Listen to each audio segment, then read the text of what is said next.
Hey, what's up, YouTube? Welcome to Play It Painted Live, and Merry Christmas to everybody out there.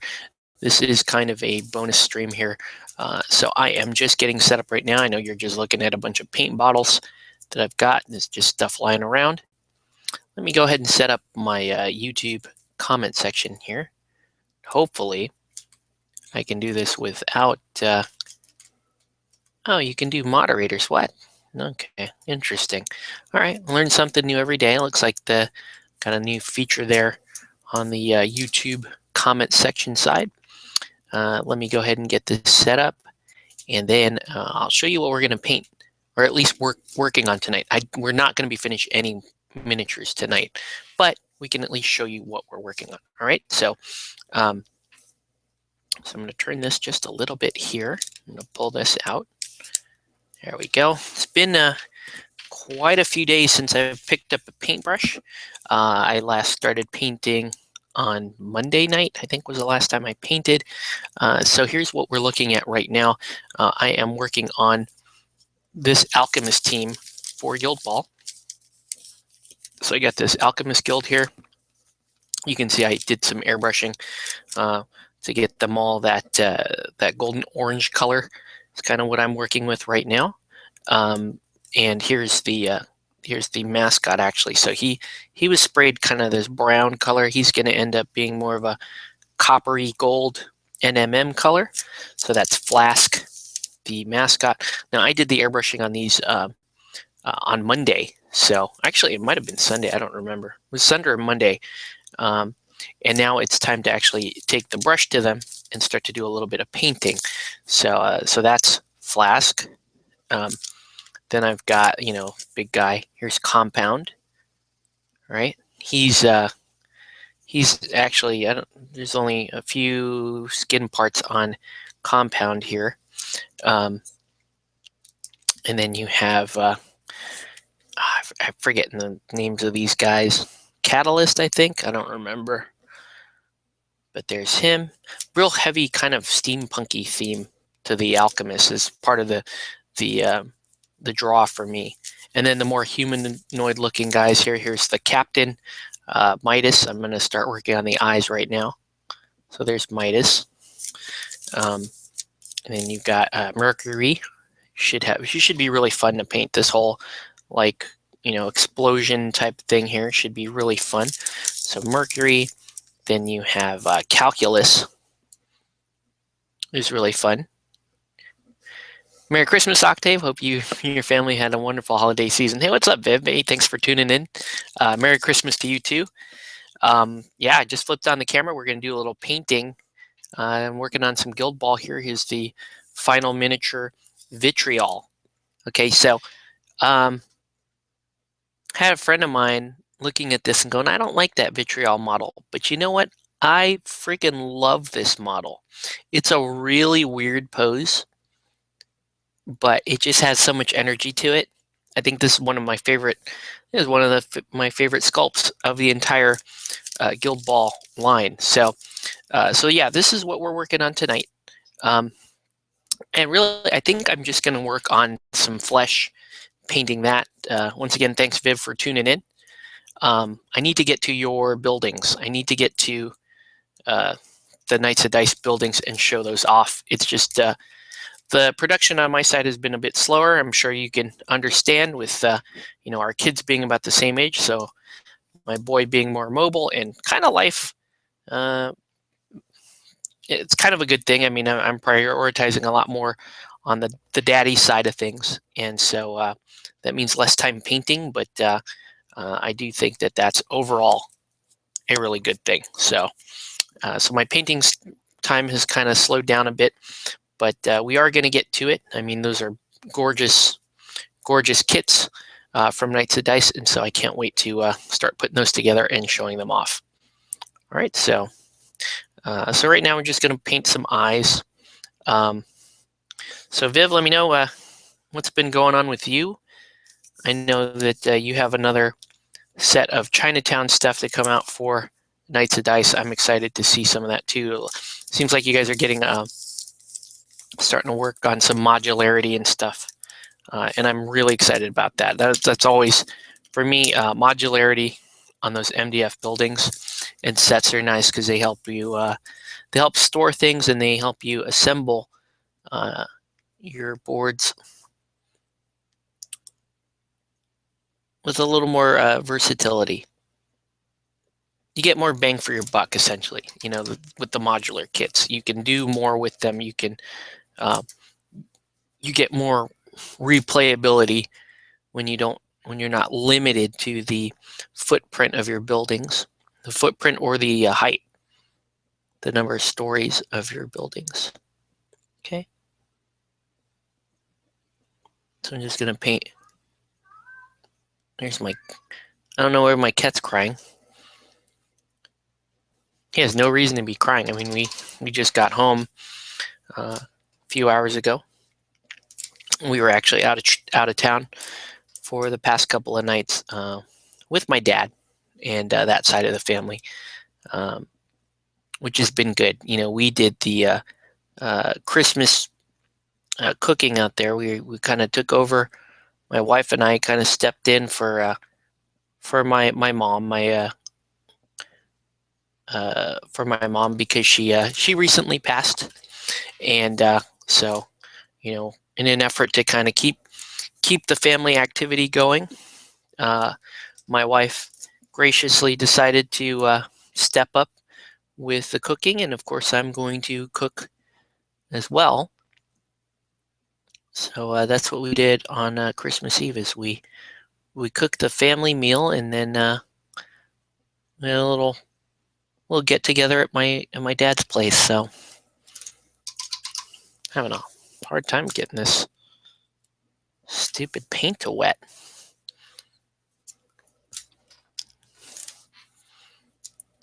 Such that I can paint in her eyeball. Shouldn't be this hard.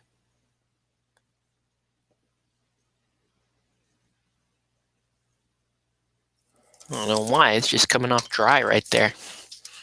Really weird.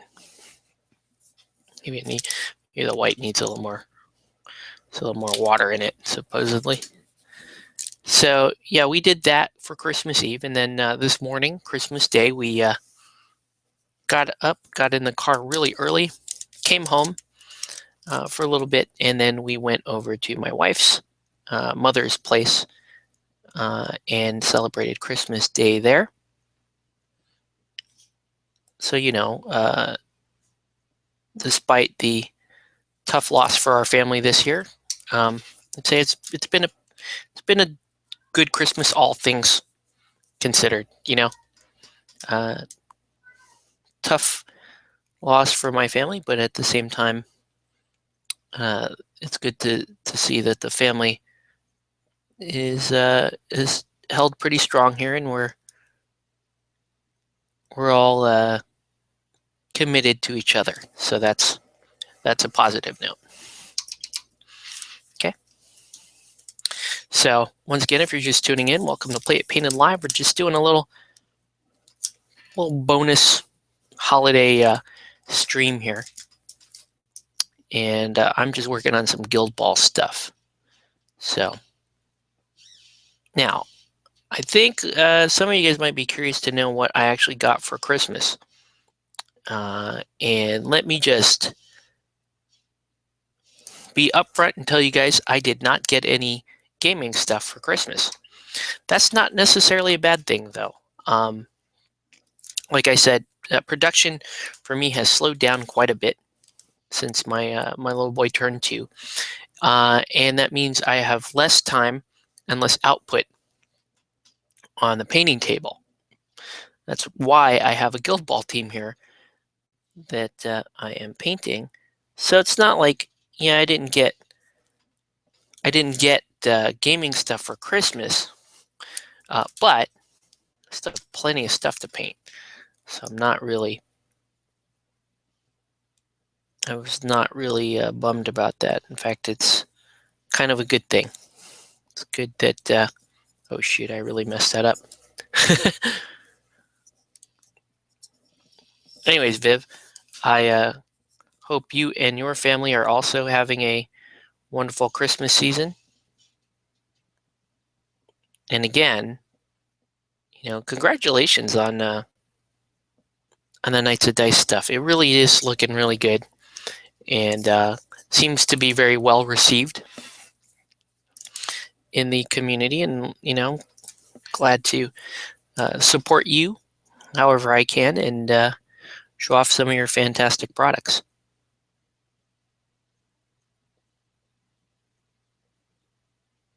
That is a really weird angle to try to paint the eyeball there. So I'm just doing my best. This is on Mercury, because of the, where his hand is going, it's basically covering up the right eye. So I am trying to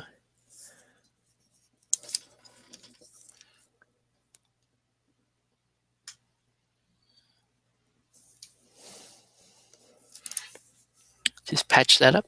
Thanks, mate. We've had a wonderful time with the family. As for Knights of Dice and New Terrain, it's just the beginning. Yeah, it's really cool to see that, your online business grow.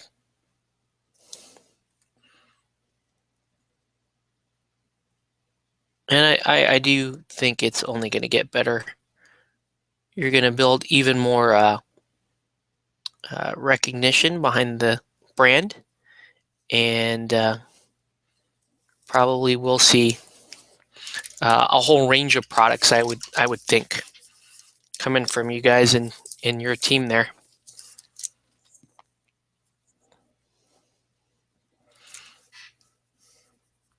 So let's do Midas here. So yeah, nothing gaming for Christmas, but I got kind of smaller gifts this year, which is awesome because that means all the little guy got all of the big stuff from family and friends. So he got all kinds of dinosaur stuff, and it's all basically filling up my living room as we speak. And he is just so happy. So obviously last year, at only one, he didn't really understand Christmas. This year, he's understanding it a little bit more, at least to the point where he knows he gets to open gifts, tear open paper, and then there's wonderful toys and clothes and goodies underneath that. So it's really happy about that.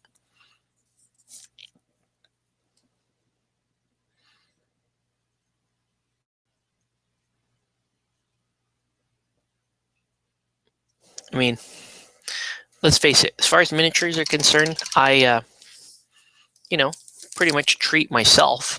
So I don't really, I'm not really sad when I don't get miniature stuff because I don't expect anyone to buy it for me.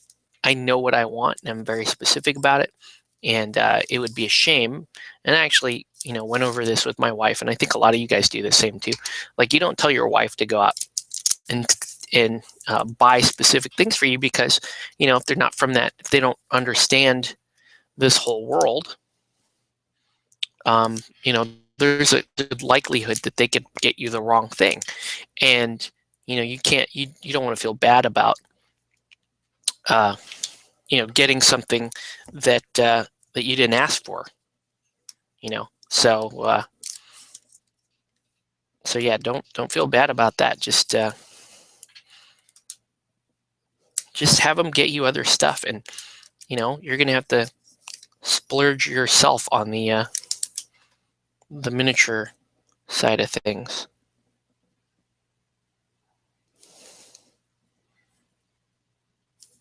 Oh man, really did having the hardest time painting that part of the eye there for Mr. Mercury.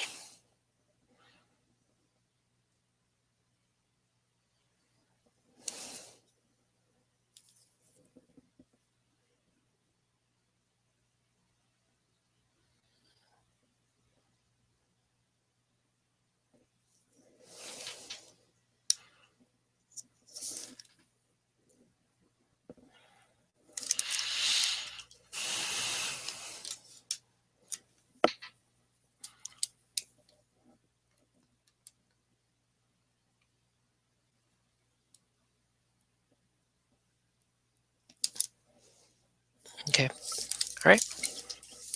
So let's go ahead and start dotting these eyes. That was weird. That took like way longer than it needed to. Mainly because I just can't get at that guy's, can't get at Mercury's face there. Not the end of the world, because even if I don't paint that 100% accurately, no one will actually see that.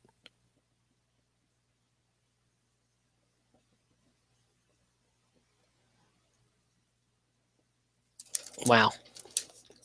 I had a rough night with this, my fine detail brush.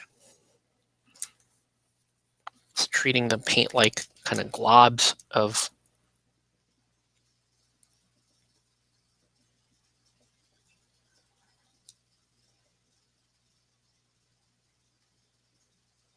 uh-oh.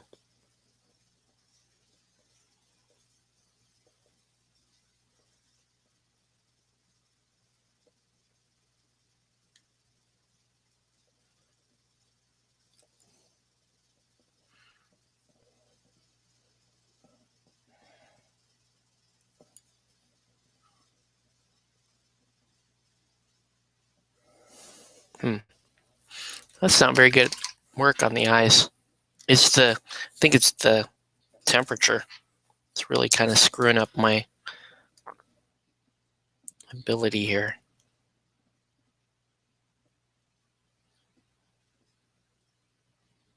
Yeah, it is. Oof. That looks terrible. This may be a very short stream if I can't get the paint to behave. But we'll just we'll see what we can get, what we can do. And then I'll go back to that. I'll fix that in a minute. Let's paint in Midas's eyes.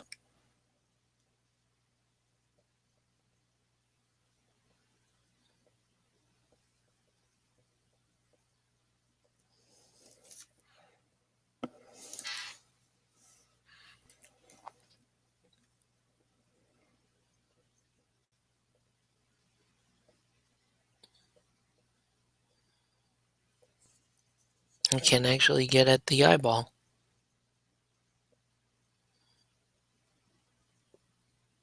With a wet brush, that is. Just got in there with the dry brush. But it's an issue.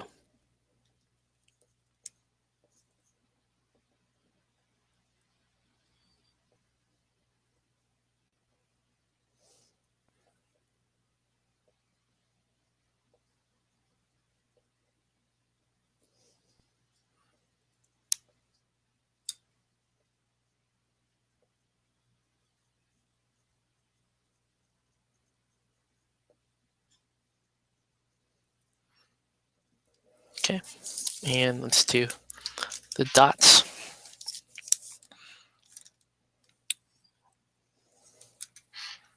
I'm gonna have to redot this eye.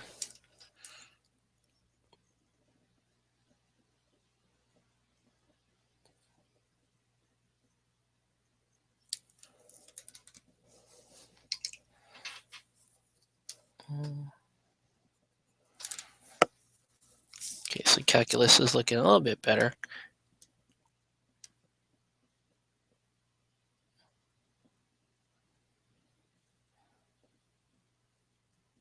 There we go.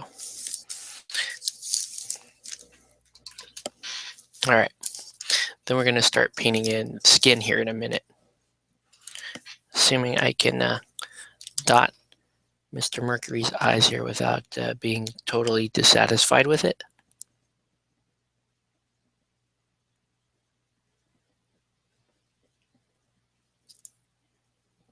Yeah, this has been weird.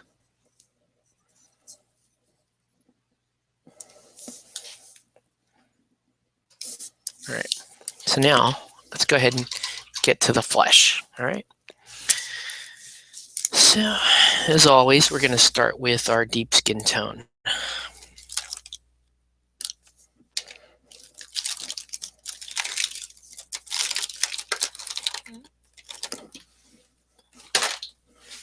And most of the models have skin tone on them, so even compound and catalyst I will have to base coat with this deep skin tone. Okay. Let's see if I can actually get these to look correct. Merry Christmas from Regina. Hey, Merry Christmas, David. Thanks for tuning in. Thought I would just flip on the camera here and start doing a little bit of painting. Some much needed catch-up work here on my bench. Now this is not commission work, so it's not technically high priority work. I just want to be able to get it out of the way before the next round of commissions come in. And I'd like to be able to play some Guild Ball with the actual painted miniatures. The first game of Guild Ball we played, I had the Masons ready to go, but these were still on their way over to me.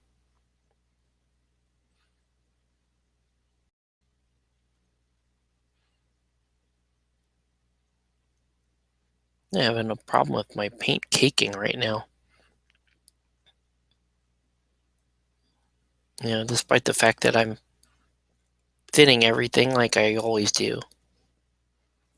It's just behaving, the paint is just behaving really crusty right now. Then, once the skin is in, then I'm going to have to decide how I want to paint the models. I knew I wanted to have some kind of fiery orange involved, but I didn't have the actual, the generic, I didn't have the scheme devised. Because you want this color, so you airbrush everything to be that color for now, while you sort out where it's actually going to be. Let's see, the wife surprised me at Christmas with a box of WW2 German soldiers. That's awesome. Is that for Bolt Action or for another game? And hey, what's up, Lord Draconum? Welcome to the show. Merry Christmas. Hope you guys are all having a good holiday. I can say it, I am.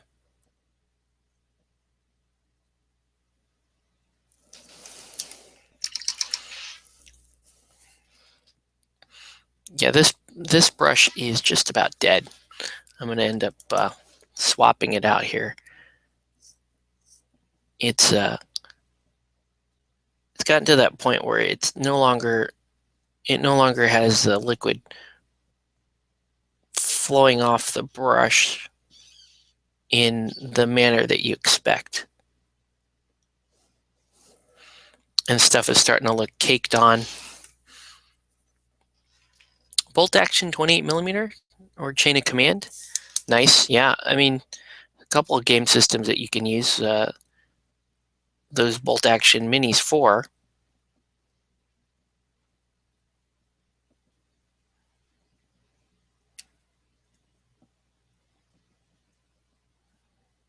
Looking at these Guild Ball minis, I could also use these as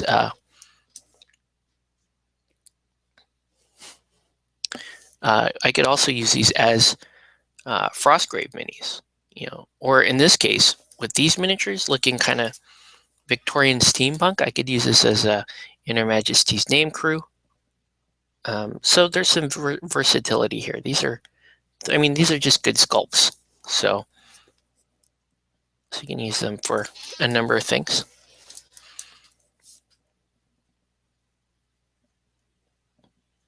Looks like David is also a fan of your channel, Viv. So yeah, David, if you haven't already, check out Viv's buildings. I ordered a bunch from the first set because the first wave of orders that they were taking. Because I was just excited. there were a lot of all the stuff that he'd shared about those buildings looked really, really good. And as it turned out, that was right as I was starting Batman. So, it's kind of couldn't have been a better time for me to want to pick up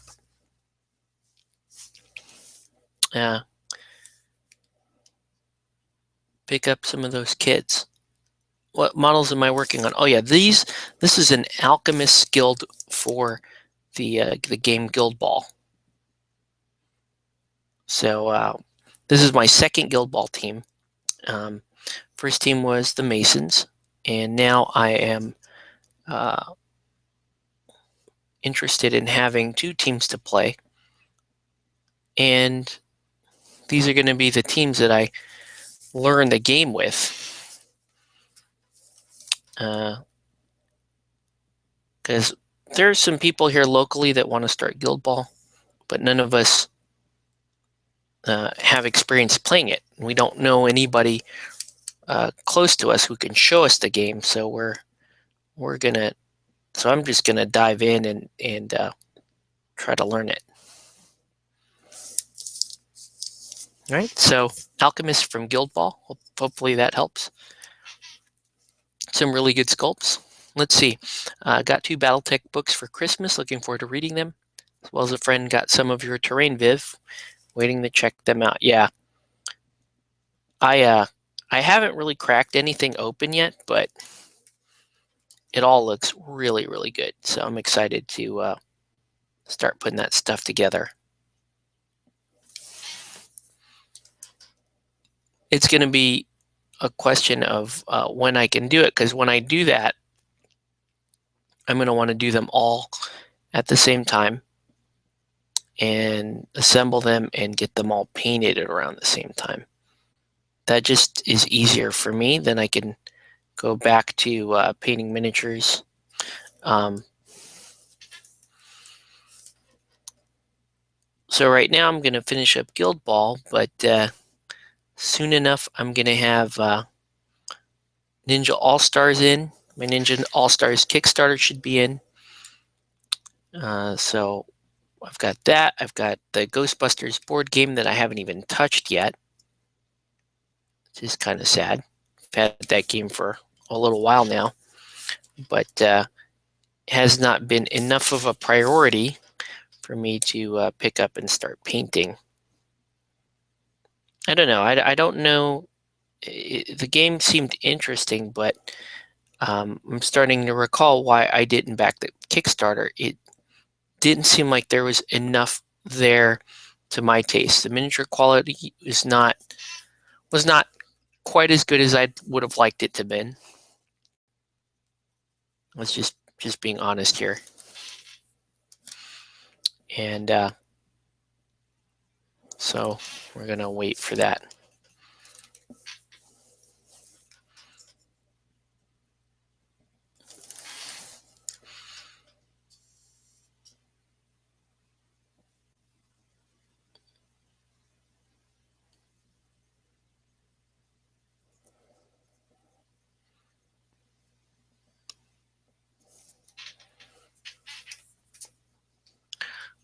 It's time to start working on those New Year's resolutions. Yeah, right. Yeah, to get Ghostbusters done and Ninja All-Stars. Ninja All-Stars I will actually, I do plan on working on, about almost as soon as it comes in, because if I'm going to be working conventions next year, sticking with Ninja Division, and be nice to show off their latest game at some of the shows that I work.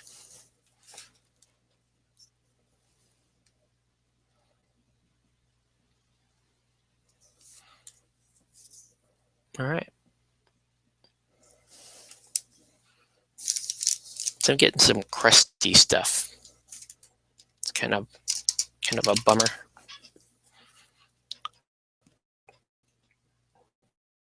Again, I think it's because the bristles, the remaining brush, are so dirty that the paint isn't really behaving well off of the brush. It's kind of globbing off. Also, Midas has some really cool sideburns.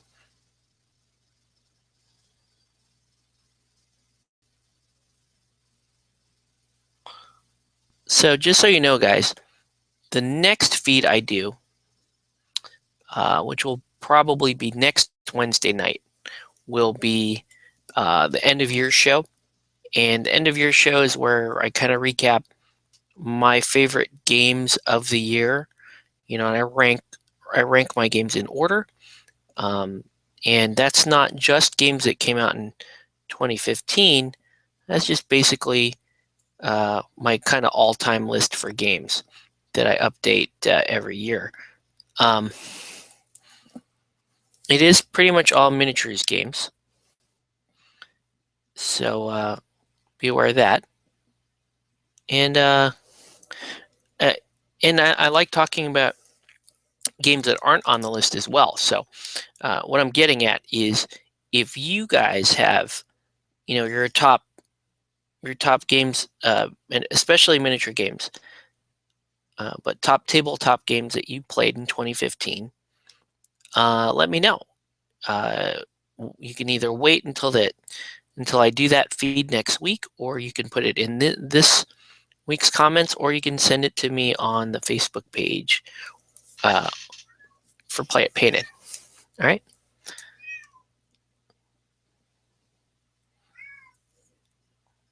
So just paint a little Midas here.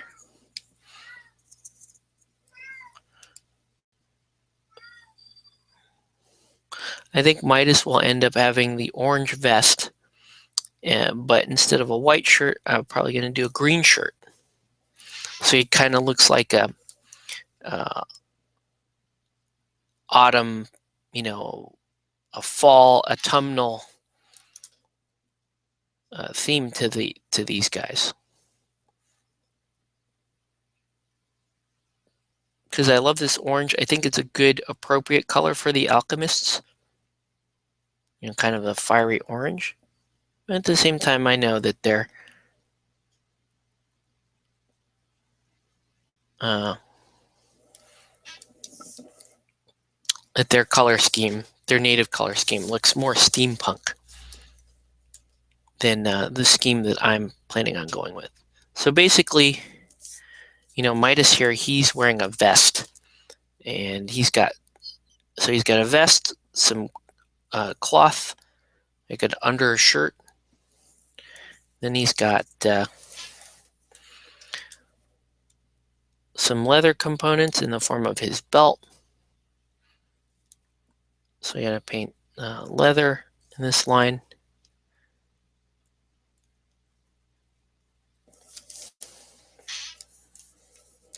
So it should be pretty good.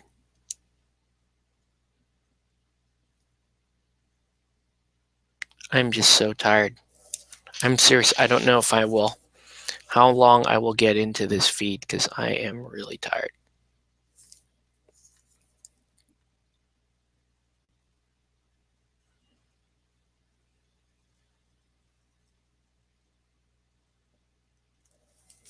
Sounds like the wife was successful in putting my son to sleep. So that's good. Hopefully he won't wake up in the middle of the feed here, force me to shut down. I don't think so, though.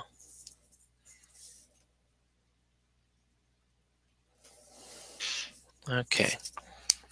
So just the undercoat there on Mr. Midas.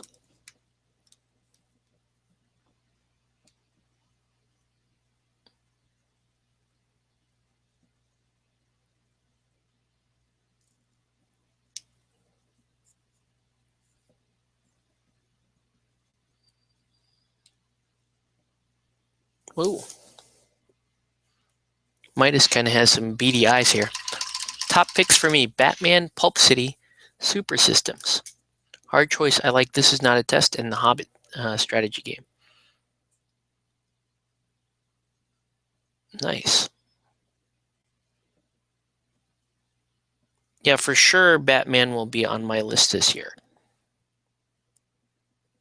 I just don't know. Right now, I haven't given enough thought to know exactly where it will show up. And unfortunately, the other games that you mentioned, I have never played. I do have some interest in Pulp City. I've heard some good stuff about that system, but right now I'm pretty happy with the systems that I'm starting to pick up. So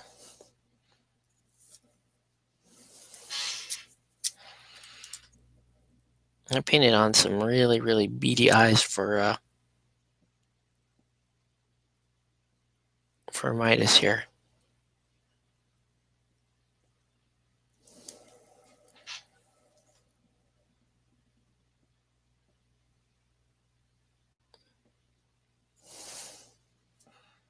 I suppose it's okay.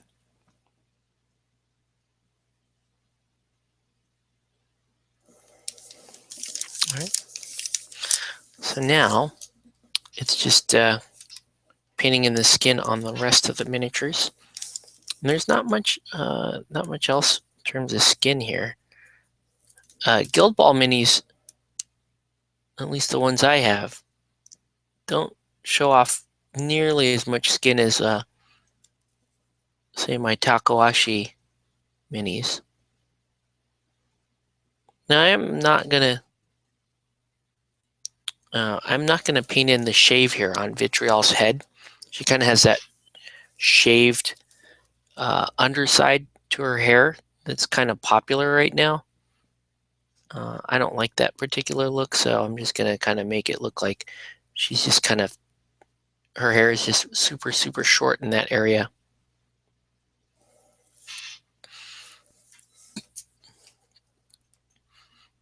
Is there a Harley Quinn model for Batman? Yes, there are 3. Yeah, Harley Quinn models are awesome too. They have the classic Harley Quinn model. They also have, and then the other 2 are fairly close. They're like variants of each other. The one that comes in the Harley Crew box, Harley Quinn Clue box, some of my favorite.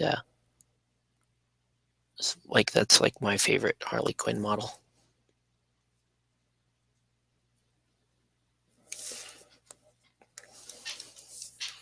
So just paint up a little vitriol here.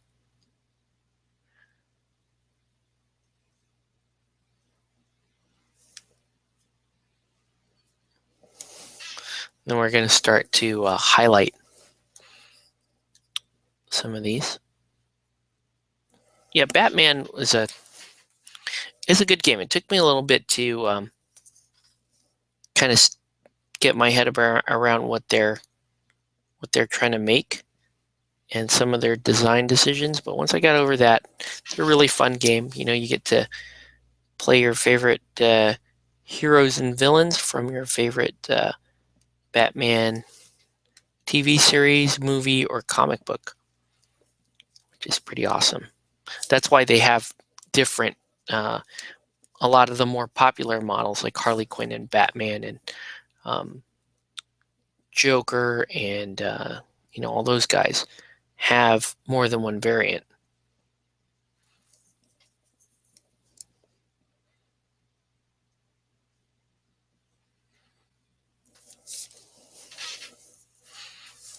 And so from here,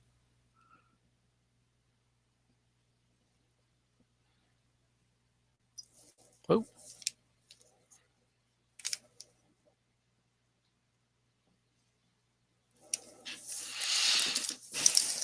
then I got the bigger guys to paint.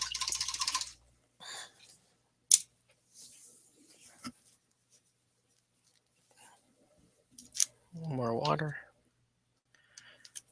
Compound is really just the top of his chest is the only thing that's flesh. Catalyst is just kind of this area around the mask and a couple of areas scattered about on the mini.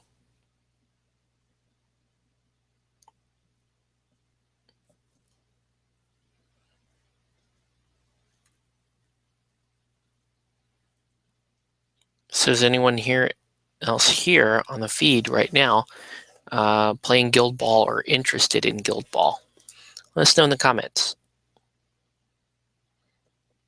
And definitely myself, I'm looking forward to playing more games of it.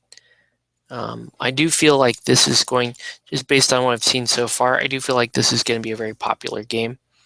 It's got a following, it's got a reasonable following already. The rules are really tight and modernized, and so you're not going to have that drop off that playing a lot of these smaller games have when they realize that the system's a little clunkier, and maybe somebody like a Mantic or something is doing an easier version of the rules.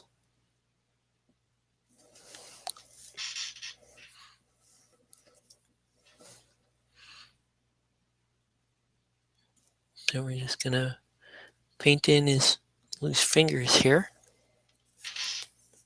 But yeah, there's really not much to these minis skin-wise. I guess they want to leave the sexy in some of the other games like your Corvus Belli Infinity, or my personal favorite, Takahashi University, or Relic Knights. That they're all those guys. Those might be the ones that have the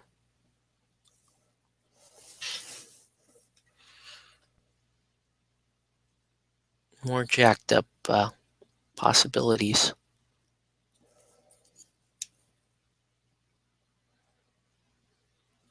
Okay. And then finally, I'm interested in Guild Ball. None of my stores carry it though. Yeah, our local stores don't carry it, which is actually saying a lot because most of in Southern California you can find almost any miniature system. You just have to know which, or figure out which store is going to carry it. And Guild Ball seems to be the one that none of the stores carry. So that makes it kind of a shame.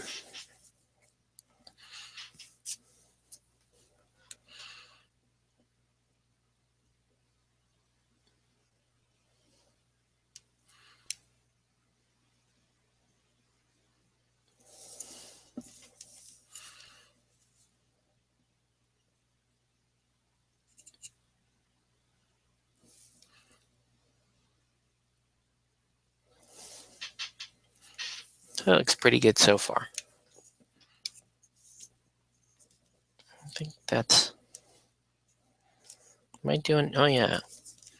So Catalyst, or I'm sorry, Compound, is pretty much just a naked dude. He's almost like he just reminds me of a flesh golem.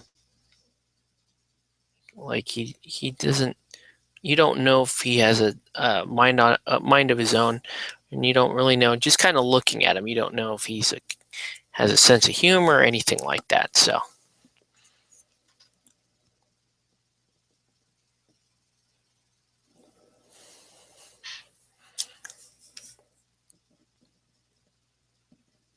but he does look like I mean, this whole orange motif to me makes the miniatures in general look better. So you wonder.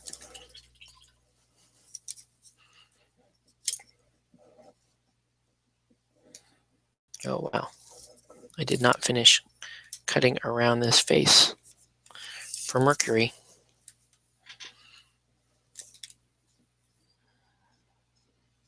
Oh.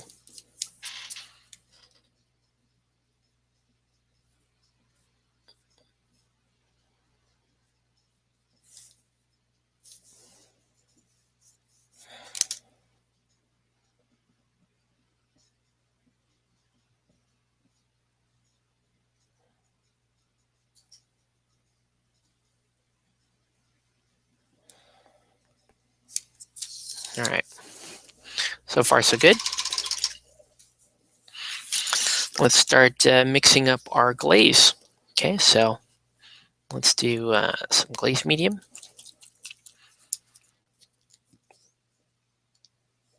And let's do basic skin tone.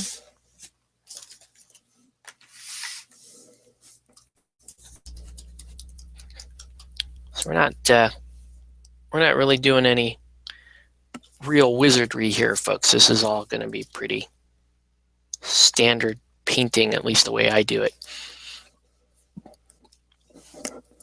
Just base coating, highlighting, that kind of stuff. All right. I think, yeah, Calculus and I think the girls on The Alchemists are just fantastic looking minis.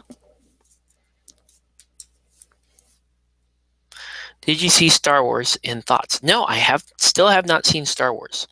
I want to go see Star Wars this weekend. I don't think it's going to happen though. I have to do some painting in my house this time, not the miniatures. I got to do some painting tomorrow, and maybe if I'm lucky Sunday, maybe I can watch it Sunday. But I won't be able to take my kid. He's just not. He's not yet mature enough to sit still for that long. So you guys can go ahead and feel free to share your thoughts for Star Wars in the comments. If you guys, but be mindful of people that don't want any spoilers. Personally, I don't care about spoilers. I know I was going to watch the movie late, so, and me being on the internet quite a bit pretty much means I have to be realistic and understand that I will get spoilers. I'm not condoning that, but I'm just being realistic about the odds of me seeing spoilers. I have not seen it. Wow, this is a weird crowd. I figured I would be the only person in this group that hasn't seen it yet, so, but apparently I'm not.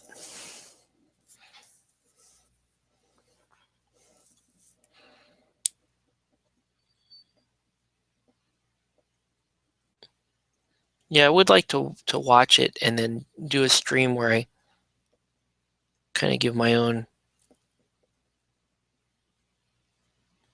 point of view on Star Wars. I did get a lot of Star Wars themed stuff for Christmas, but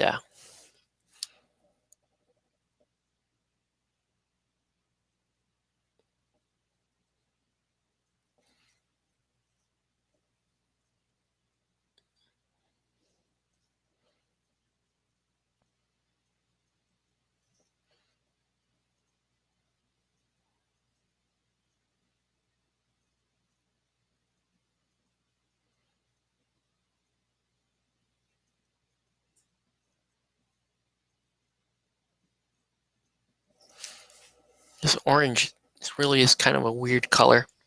Saw it, like it. We'll see it again at the IMAX. Nice. Yeah, I got movie tickets this Christmas, but I don't know when I can use them. We're either going to have to get a sitter or or have to go by myself or something like that. I do want to see the new Star Wars. I'm just, I didn't have to be one of those people to see it opening weekend or anything like that. Definitely don't want to wait in line for Star Wars. I made that mistake waiting for the prequels when those came out. And that was definitely not worth my time.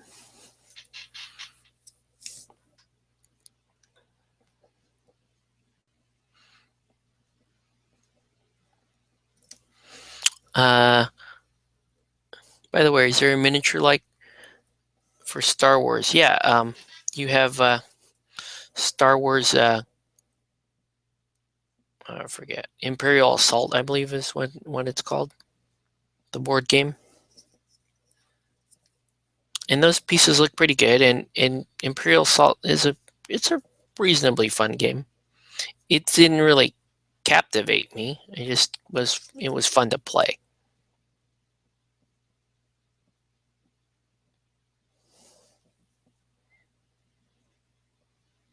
I think that's one of the one of the biggest challenges for miniature games is it's not so much that you like them and you want to play them. You absolutely, for the most part, have to have somebody, and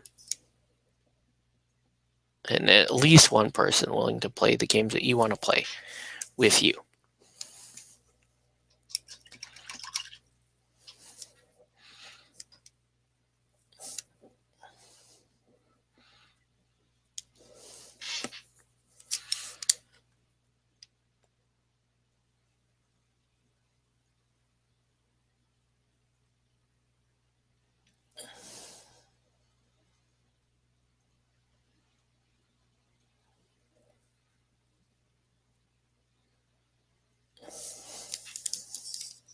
My skin is doing a weird color right now, and it's doing a weird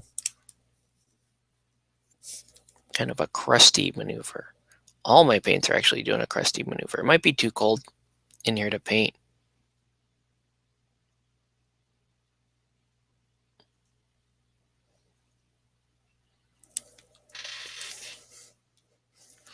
So here's her coming along. That skin got really fair. Thinking of modifying bolt action for Star Wars themed game. Yeah, I mean, bolt action mechanics are somewhat generic.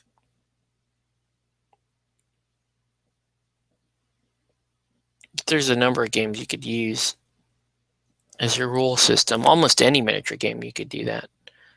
You just need to come up with your stats for your characters. So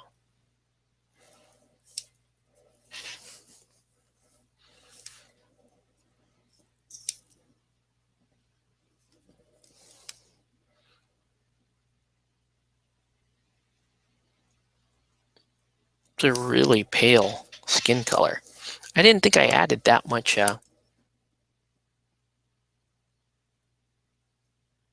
Didn't think I added that much glaze medium, but I did.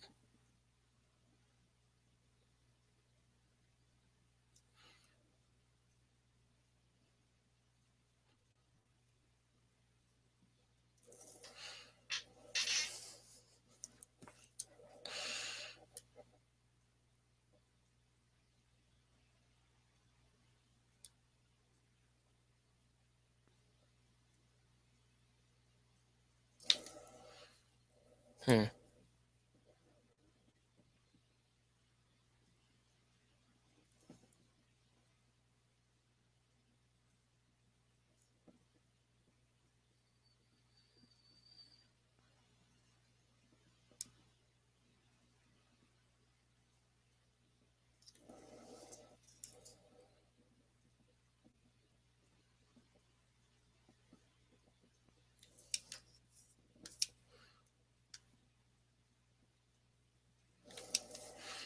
It's not looking right.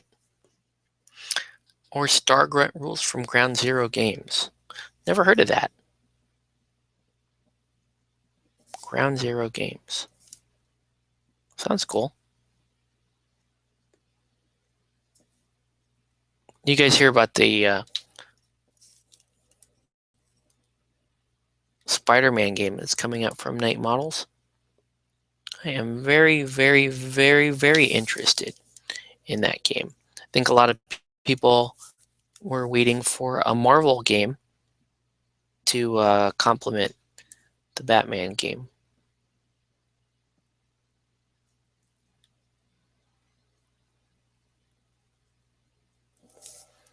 Man, the color is just weird on these. The wash should fix it though. They're just weird looking. They look almost like porcelain looking right now. I might have put too much glaze medium in. That's okay. We'll make it work, right? Yes, I heard about the Spider-Man game. Yeah. I'm pretty hype about it. I for sure want to check that out. I love the bad guys in the Spider-Man universe. basically any of the Sinister Six. But the bad guys had such good character in Spider-Man. You know, not just Green Goblin or Venom, but you know, look at Vulture or look at Dr. Octopus. Love Dr. Octopus. That's who I really want to play in the Spider-Man minis game. Is I want to play Dr. Octopus crew. But I even like, you know, Kraven, Mysterio, even Vulture, Electro. There's just so many good supervillains for Spider-Man. Man, this is a weird Scorpion. Yeah, Venom would be nice for sure. Scorpion, Sandman, you know, Kingpin. It's a pretty big universe of bad guys there. And they're pretty darn interesting if you ask me.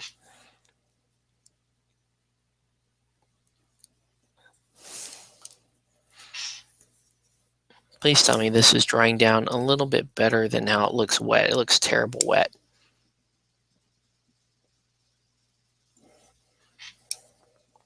I am already running out of gas. I mean, this may be a very short feed just to get some of this started again. With the orange, they all look like they're prison inmates right now, which is kind of cool too, if you think about it.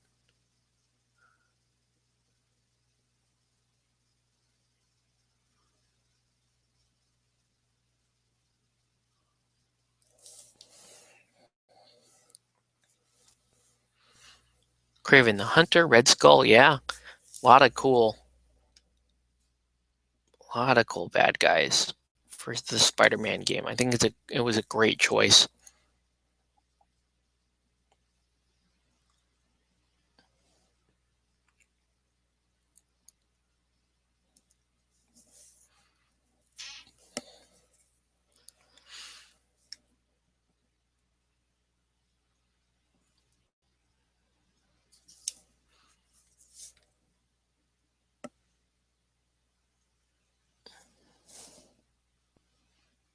The skin looks so pale.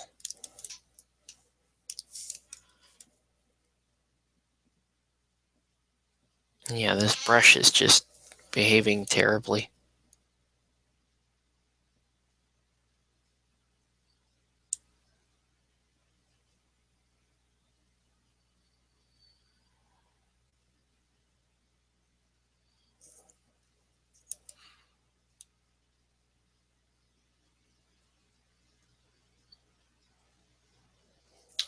Maybe we just had a hair too much basic skin tone added. So we're skipping several layers of more, you know, darker tones, going straight to lighter tones. All right. I'm thinking to proxy some of this Sunday when I play. Nice. Stop for a sip here. Yeah, I'm pretty exhausted.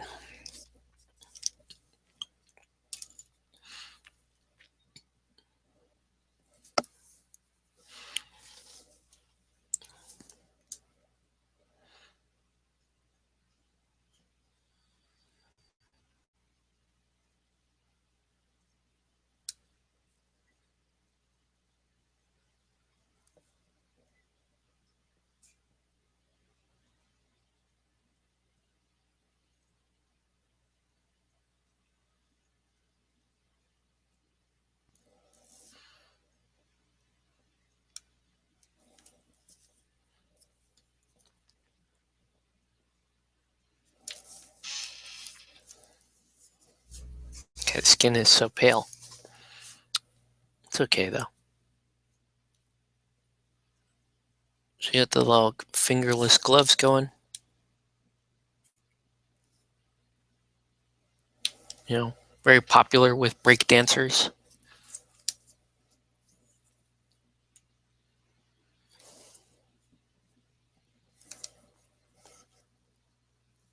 I think it's going to be Spider-Man and Daredevil. They're a little more points than the Batman figs. Oh, I see. I'm wondering if they will allow for, if the rules are going to be close enough to where it's fully compatible with the Batman universe, so that you could bring in your favorite Batman characters to fight off Spider-Man. Might be interesting.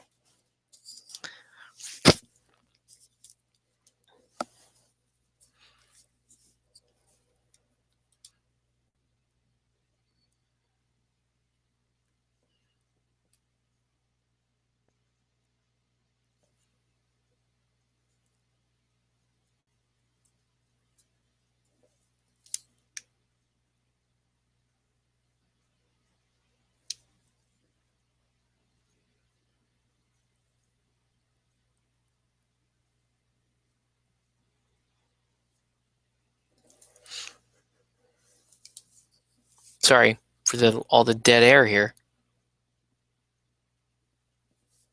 I'm just that tired.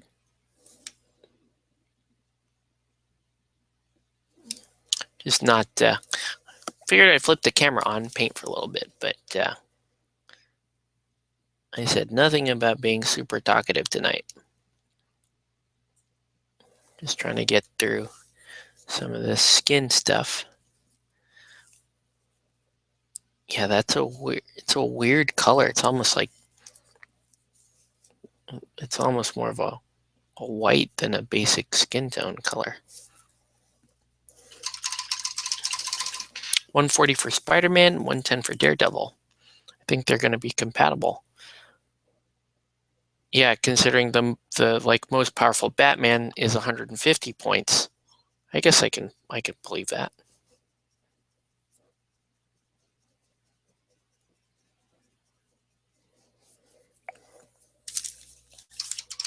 Uh-oh.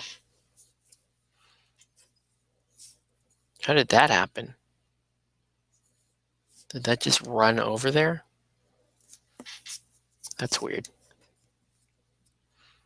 Yeah, this paint is it's behaving weird, the glaze that I mixed. Not the end of the world. It just looks odd right now. I'm going to have to come and fix it up. It looks way too light.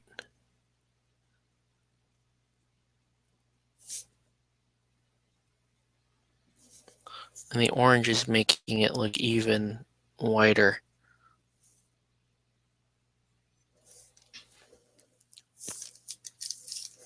All right. So now this guy. I hope I didn't just mix white in with it, but I didn't. I know I didn't.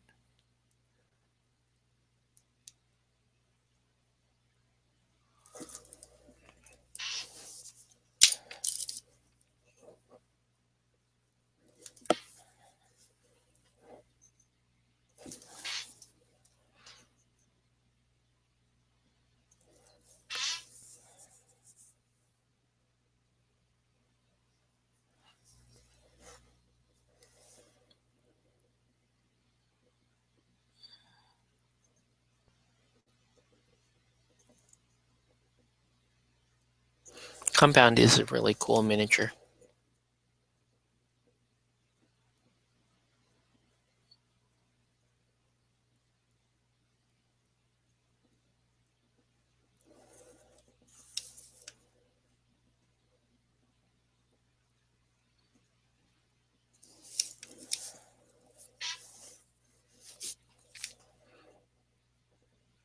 Yeah, this is a weird looking color. It really is. It's just the weirdest looking skin color right now. Again, I think it's just the contrast of the orange. Pulling out the brown or whatever, making this model look, making the paint look like I'm just putting like white down. That's some really, really light skin.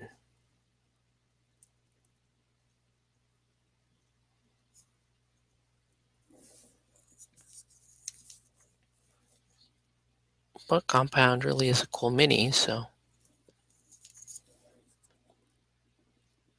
I'll accept that as long as the end result looks really cool.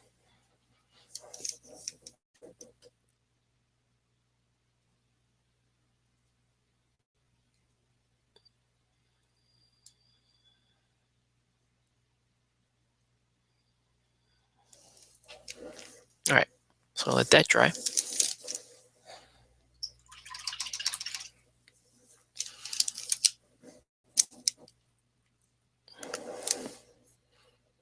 I think I'm just going to add some more basic skin tone to the glaze.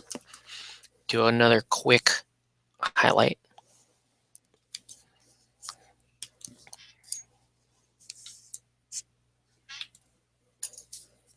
And hopefully the glaze will keep the color transitions smoother. That's why I'm hoping. That's the reason why I mixed the glaze medium in there in the first place, is just try to get my gradients softer. On Compound, does he have skin around his neck and shoulders? No, that's like he's like wooden, because he can play for alchemists or for engineers. He kind of the engineers kind of remind me of like the mannequins in Malifaux.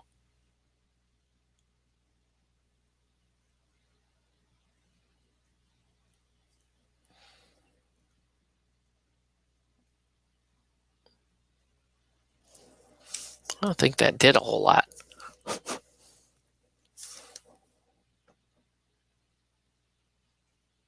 Yeah, adding more basic skin tone didn't really do much. I'm still gonna have to wash the minis.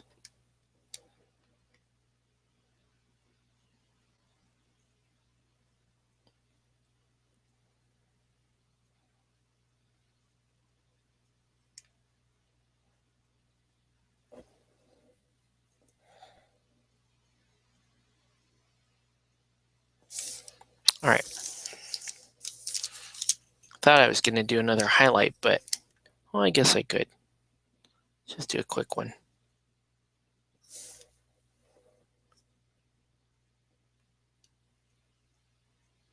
I'm still gonna wash these. Hopefully the wash will clear up some of the detail, because right now it just looks like I'm painting white on there. It's crazy, especially on camera. Looks like I'm just painting white in there. I assure you that's not what I'm doing. It's like a basic skin tone glaze is what I'm supposed to be putting on there. Just doesn't look like it at all right now. All right.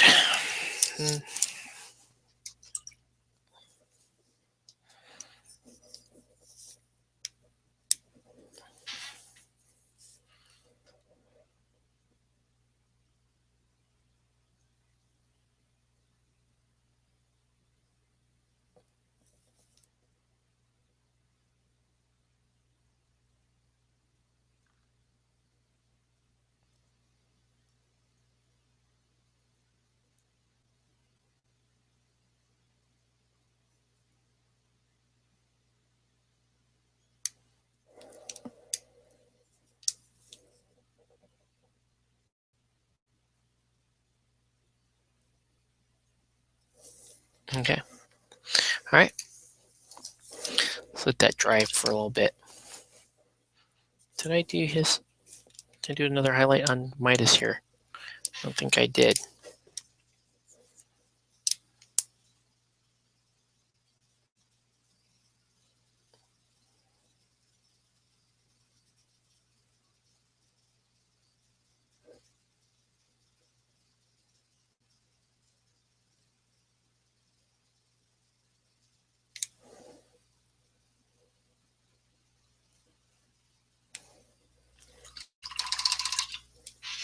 The art on the Guild Ball site for him looks interesting.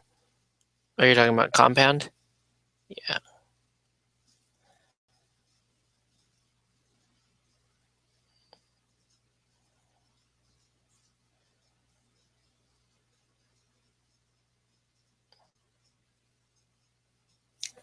This little brush has gone unwieldy.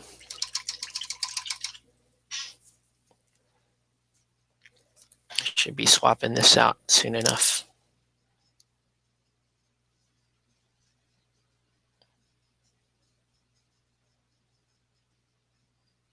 Because I do have brush soap, but I think I've finally hit the point where this brush is not going to really behave.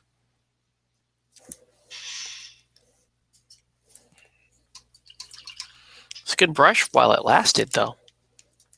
We'll say that.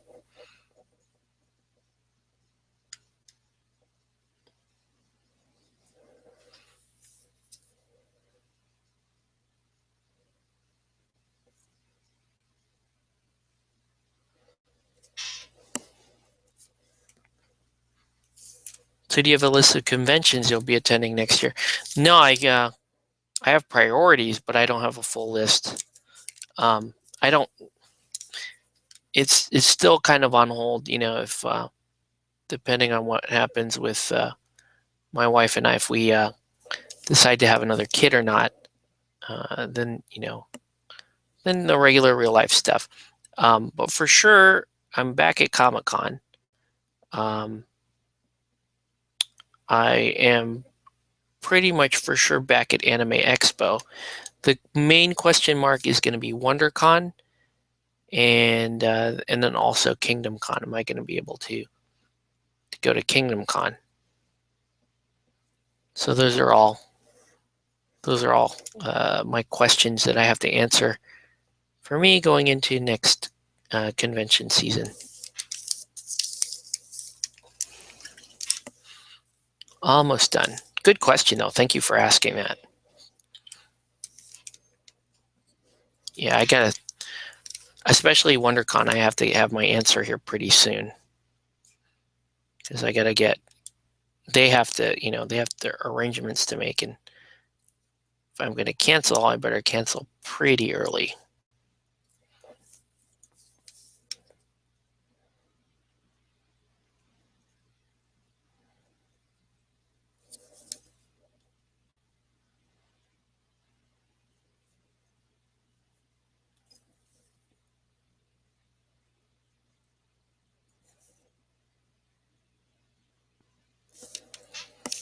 Okay, almost done. Then we're going to wash the flesh and see how it looks.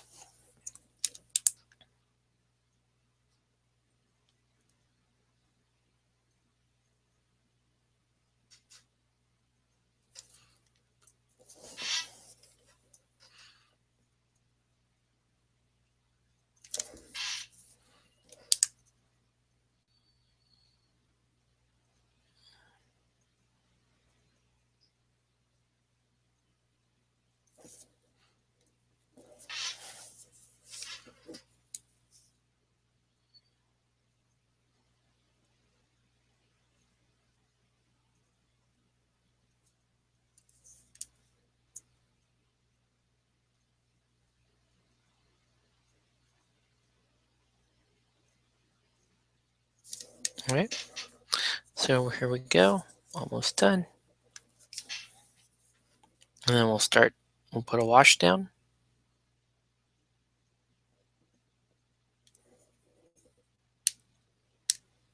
Whoa. All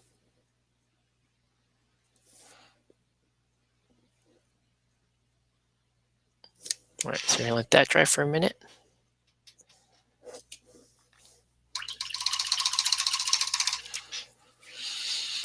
I do really like that orange. The question is going to be, how do I actually,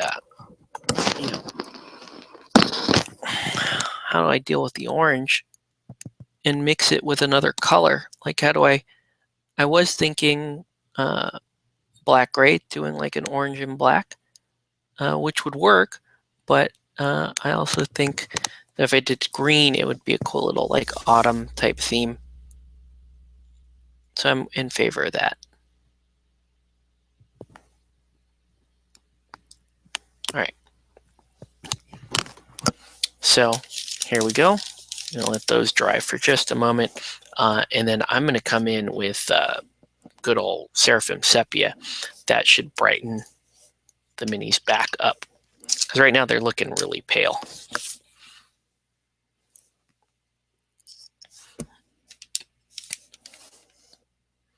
They look okay though. They're looking okay.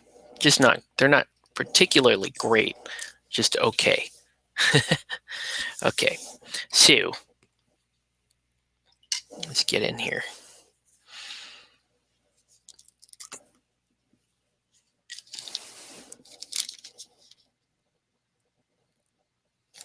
Now I'm gonna have to be somewhat careful about how I apply this because I don't want to get it on the orange, just on the skin.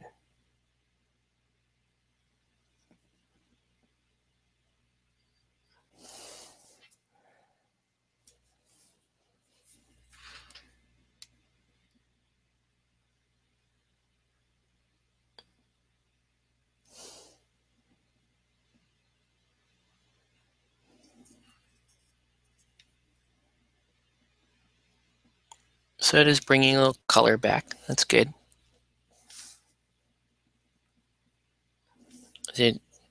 Her skin looks warmer, a little less washed out.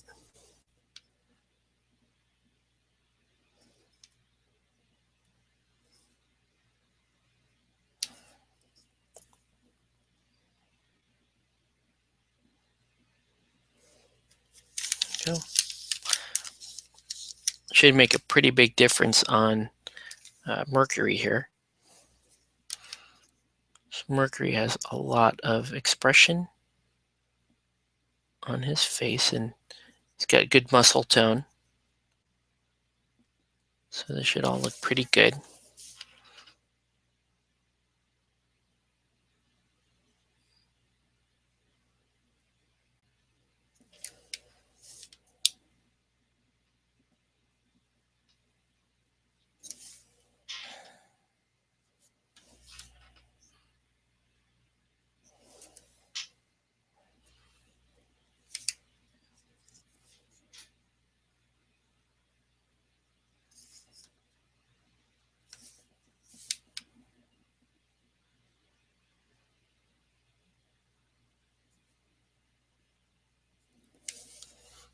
There you go.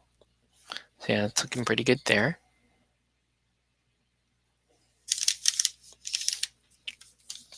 Let's do Midas. Just add Department of Corrections on the back. Done. Yeah, because they do look like inmates. My friend and I were talking. He's also working on an alchemist guild, and we were talking about colors. And I was like, "Yeah, I figured I want to do kind of a fiery orange." And he's like, "Yeah, actually, he had the same exact idea." So we'll see how his come out and how these come out.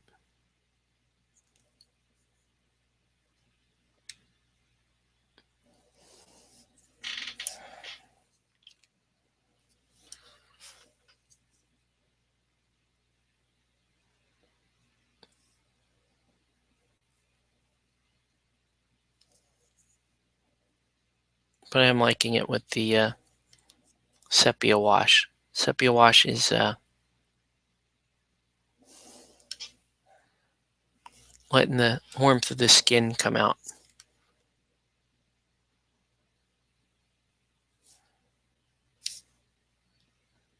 That's why I like Seraphim Sepia with basic skin tone. I think it's just a good system.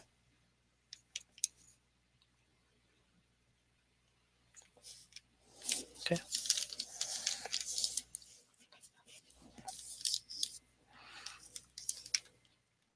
And if I do decide to come back in and highlight a little bit more, I just have to be really, really subtle about that part. Because it does look really good.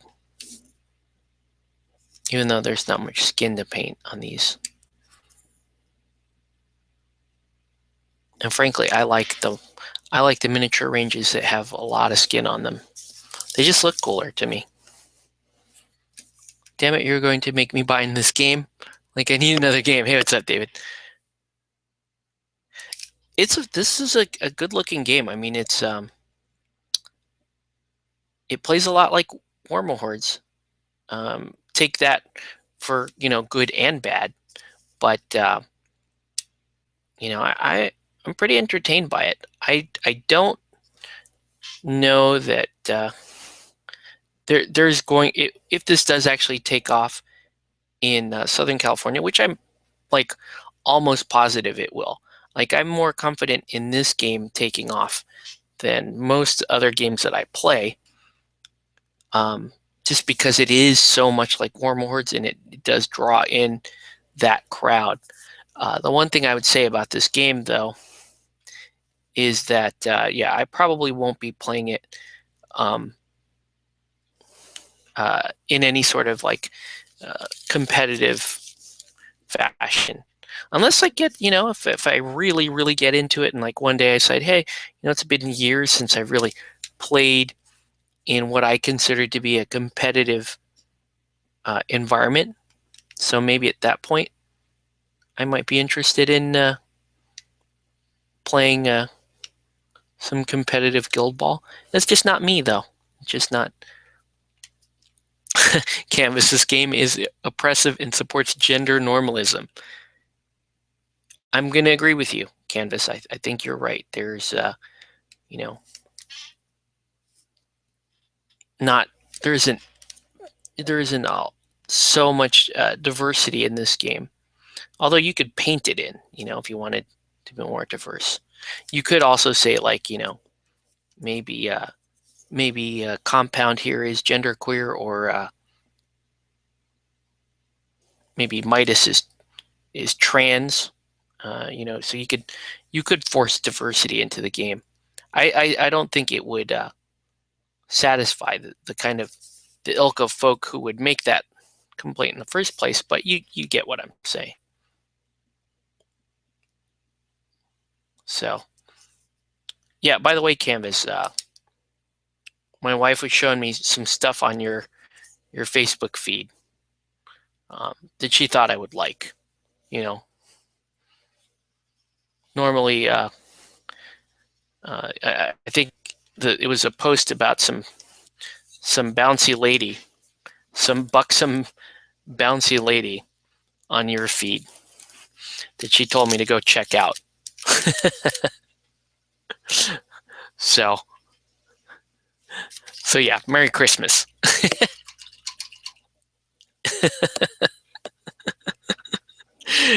Oh, okay. So let that wash dry for a little bit. Skin's looking pretty good.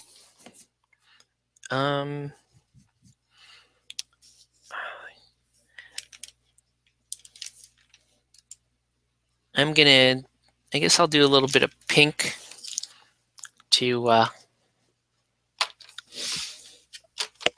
for the lips on a couple of the ladies. See how okay, hold on. Let's see. I only play Dreadball competitive. I won't play a game where the list you bring wins the game in a competitive way. Is this game that way or not? I can't say either way for sure, David. I don't know. I've only played like an intro game of it.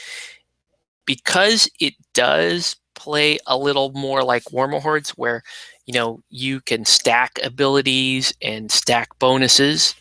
I would say that list building probably is going to play a bigger role in this game than a game like Dreadball, where Dreadball is more the stats between teams and between players are a little more similar than this game, where every player on the field is unique, and you are stacking some bonuses. So from that aspect of you're going to put X player with Y player, it's probably a lot more list dependent than Dreadball, but I can't say whether or not it is so list dependent that it may actually that list building dominates the game. There's some games where I feel that list building is too dominant towards the outcome of the game. And I'll pick on the GW games, 40K probably being the biggest culprit of that. And then to a lesser extent, I would say Infinity.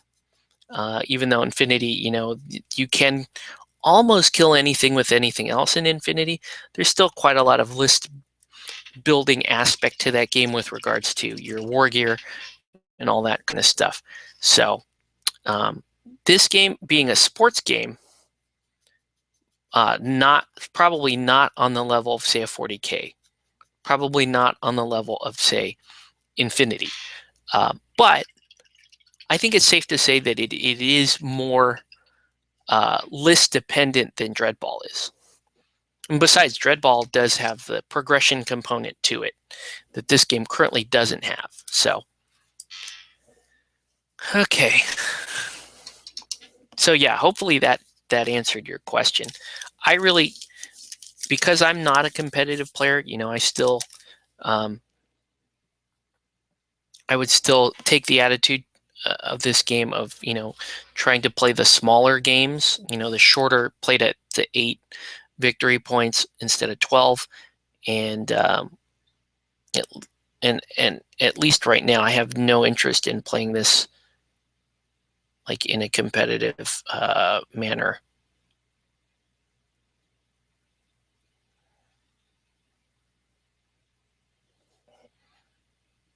Oof.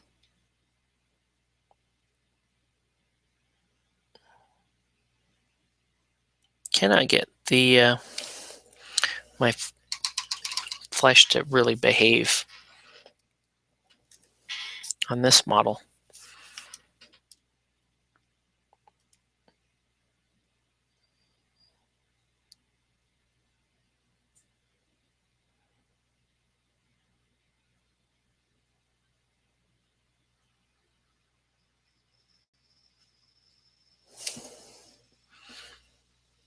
All right.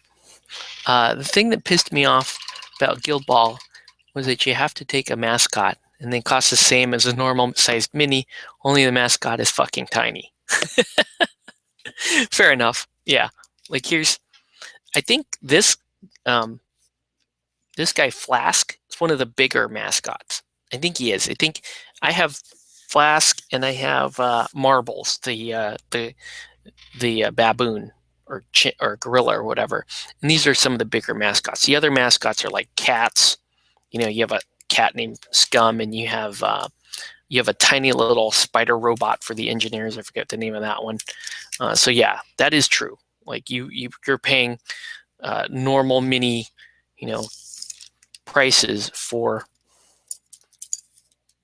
your mascot. Also, $50 for the starter that only has 3 minis is a bit steep. Yes, it is, but the full team sizes is 5 miniatures and a mascot. So per faction, you're not spending a horrendous amount of money. Per mini, you are paying a little bit more. Not as much as, say, Batman. Because Batman per mini gets really expensive. But you're still paying a little bit more. All right. Looking pretty good. I don't know what happened to her eyes. It's like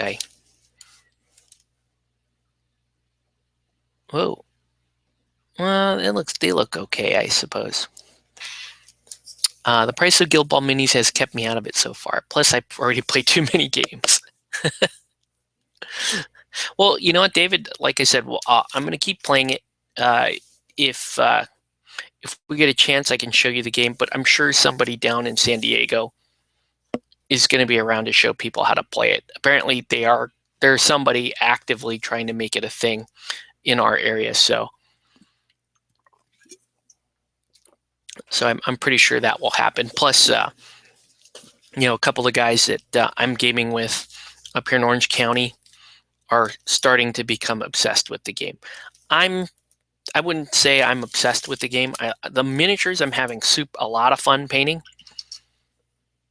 And the game seems fun enough.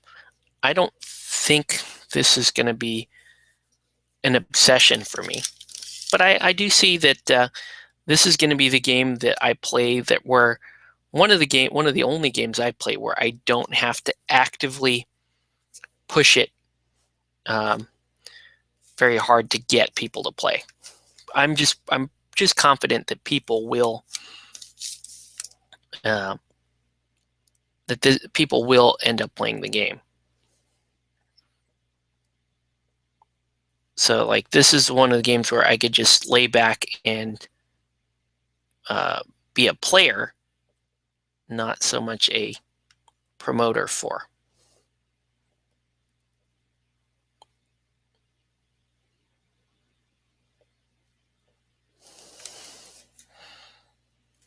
But yeah, it is a solid game, mechanically speaking. It is a well crafted set of rules.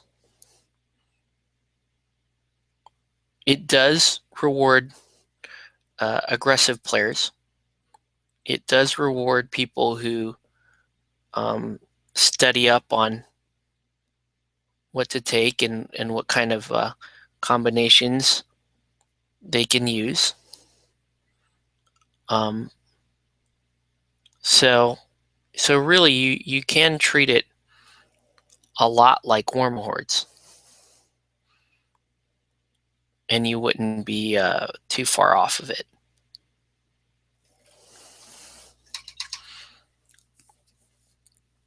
Sorry I came in late. Are those laser cut MDF bases? They are. These are from TCS, and I did buy them at ease. And I like them a lot. They're just a economical way to get a non outdoor base that you can just pop on a regular plastic base and get a little interest out of. The ones I did for the Masons aren't terribly interesting to look at while they're unpainted, but I put a little marble pattern on them, and I think they look pretty good now.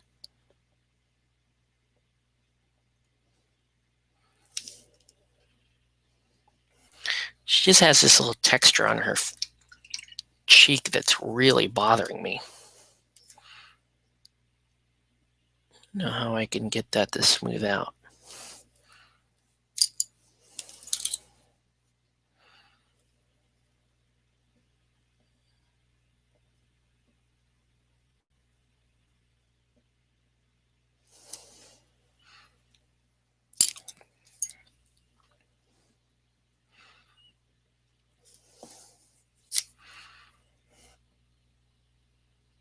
Oh, for sure. It's a pretty good system. I've only had one demo game, and it was pretty good fun. Yeah, for what it's worth, I do think it's a good game. I do think it's a solid game, and I do I know I keep repeating myself, but I am very confident that this system is it's going to see a good following, and it kind of already is. It's already kind of growing quite a bit, particularly in established Warmahordes communities. It seems to be doing very well there.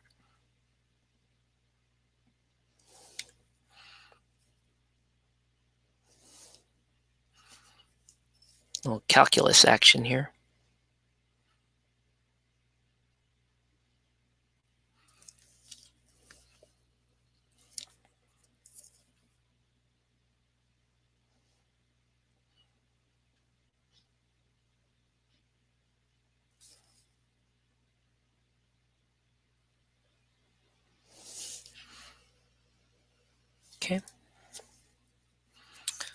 far, so good.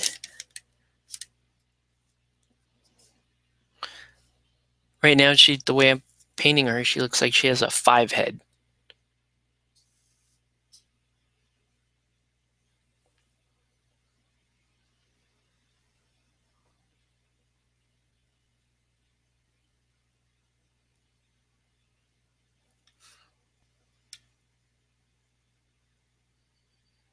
Ooh.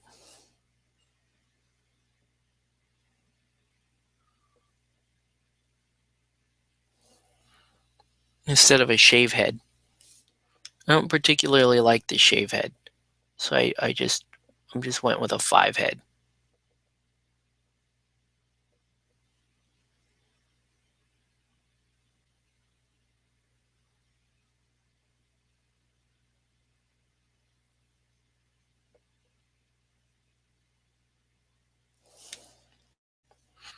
Let's see. D6 Generation podcast covered it in episode 171.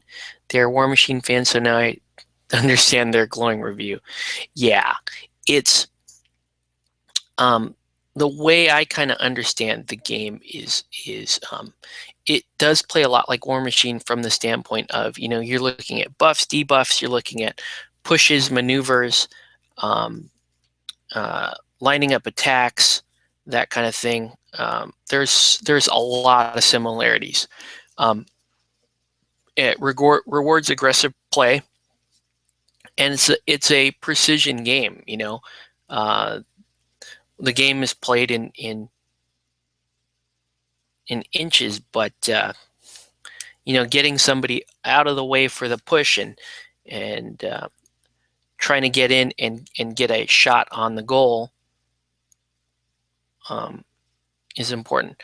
But the thing is, a couple of reasons why I like it more than War Machine is, one, because it is more expensive per model, but you don't need as many models to play. Therefore, your teams it's going to be cheaper overall than Warmahordes. Two, the whole mechanics of playing ball and maneuvering with the ball and scoring is as a viable play style is interesting. So it is, it's a sports game, and that's the advantage you'd get with a sports game. And then you also have alternating activations. That's different than Warmahordes. But yeah, it's a very precise game. Like I said, rewards aggressive play. You are looking for advantages in terms of matchups and stacking abilities, and especially in the case of the Alchemist here, this particular faction does a really good job with area control, and so I find that interesting.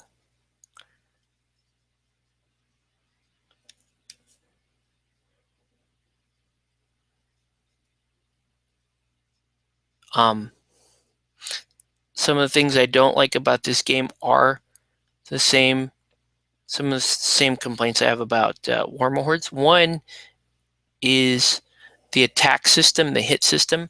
So it uses a couple of different resources that you manage. For example, influence, which isn't totally unlike focus or fury. Actually, it's a little more like focus, while momentum maybe a little bit more like fury. So you have those systems in play. But one of the things that I don't particularly like is you have a when you're not the active player, there isn't a whole lot you can do. There isn't that healthy oppositional role or defense role or anything. You're just kind of, when you're not the active player, just like War Machine, you're actually more dependent on trying to see that the active player rolls shitty, right? Wormhordes that's kind of what you're hoping for. You're hoping that when the other guy's going, you're hoping he rolls shitty and he doesn't do as much damage as he's hoping he can do to you. You're hoping that that you do get some say in it, like tough rolls and that kind of thing. So, and the other thing to note is, attacks are very, very successful in these games. In other words, you don't fail very often. Most of your stuff just hits. You have, when you, like, if you want to apply a debuff on an enemy player, there's no resist roll. It just sort of, either he's affected or not affected by it. And I understand that makes the game smoother, that lack of oppositional roll. But I like, as a player, I like feeling like I'm part of the process. If somebody wants to poison me in Guild Ball or do something to me in Wormhordes, and they're within range and they have dice, there's not a whole lot I can do there besides just kind of hope that they chuff the dice roll. And it's just not, for me, it's like I'd rather have some say in it.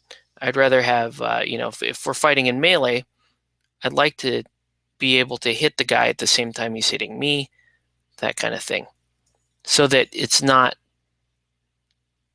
so rewarding to just charge all the time when you have a charge available. And that's what it seems like with these games. It's like, if you, before I get too drunk, Merry Christmas to all SoCal gamers, and thanks. See you later, David. Thanks for tuning in. But yeah, so that's kind of what I'm getting at, though, is I wish there was, on some of these abilities, I wish there was like a skill check that the defensive player could make to either mitigate or even avoid some of these debuffs, because some of them are quite nasty. Like poison is a pretty nasty thing in this game from what I've seen, and there aren't easy ways of getting rid of poison.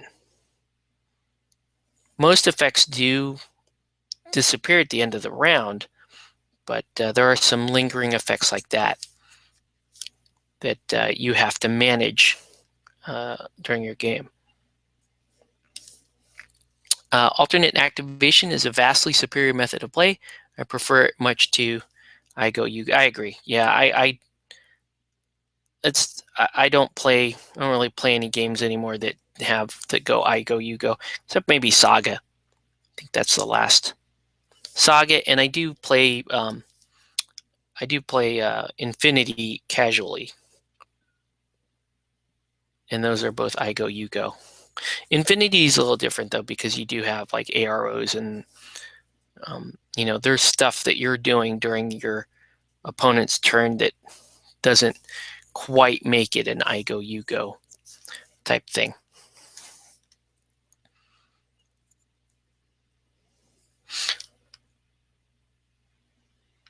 I don't know why, but Midas here looks like somebody I actually game with. It's close up on his face. He looks kind of angry. He looks like somebody I game with. Especially I painted him kind of grumpy and pasty looking. Like he's not entirely happy. He's got a watch on his right hand and punching into the ground there. I don't know that I want to keep highlighting these guys. I just think I think it's the orange too, but I think the color is just kind of weird right now. Let's do a little bit of highlighting on Mercury, aka Luigi here.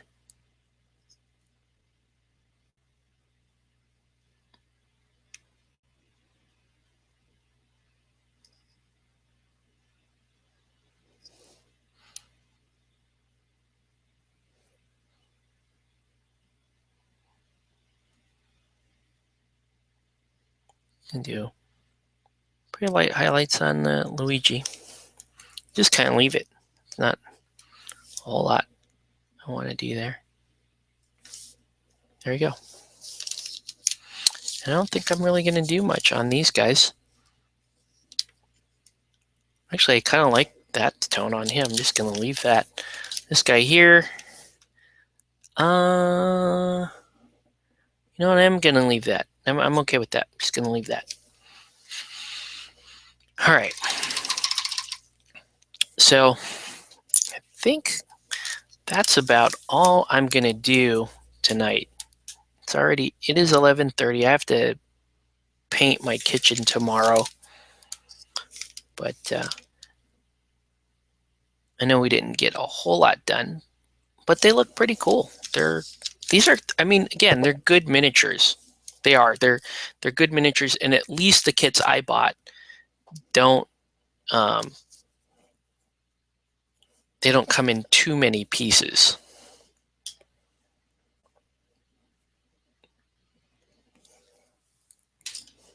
What I could have done if I wanted to finish something, though, could have just painted Flask here, because that would have been easy.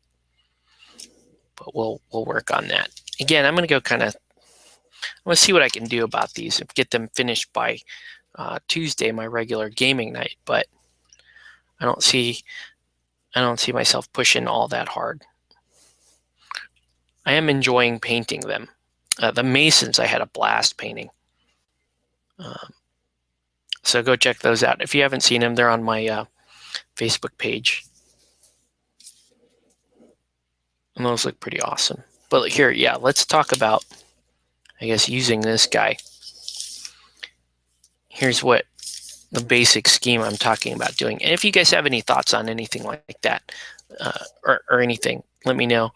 So I'm planning on keeping, so this guy, he's wearing a shirt and a vest and pants, right? So what I'm thinking of doing is leaving all of what the topmost layers of clothing. I'm going to leave those the orange color, but the shirt, you know, the button-down shirt that he has underneath, instead of white, I'm probably going to paint a green, like a medium green. So that'll be a medium green, and then I'll have this kind of leather brown for the leather parts of the models, like this leather part here, right there.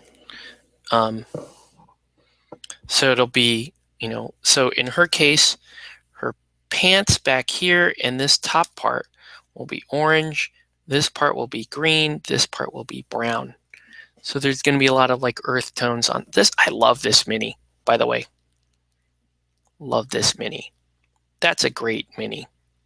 I haven't even done really anything to her, but you can tell that's awesome.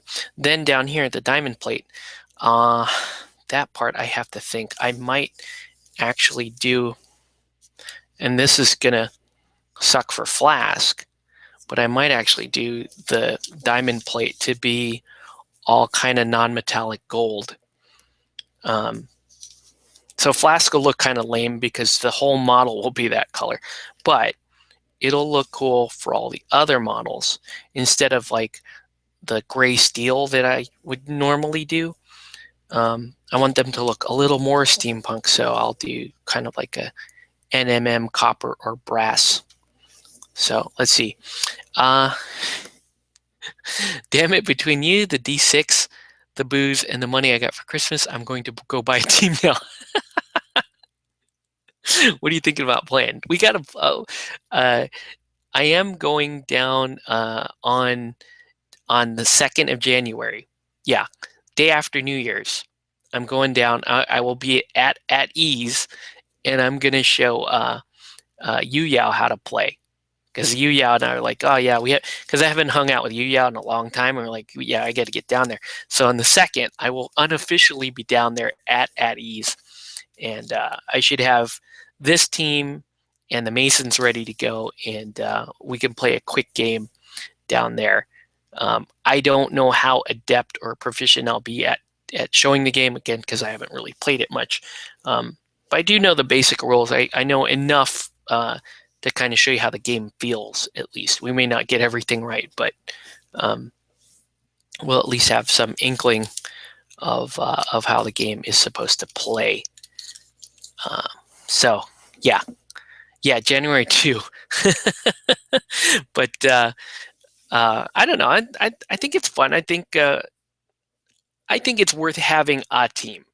I don't know if now the guys that I play up here, they play Dreadball also, and they're like, well, it's worth keeping both games because Dreadball is a little more what's the word I'm looking for?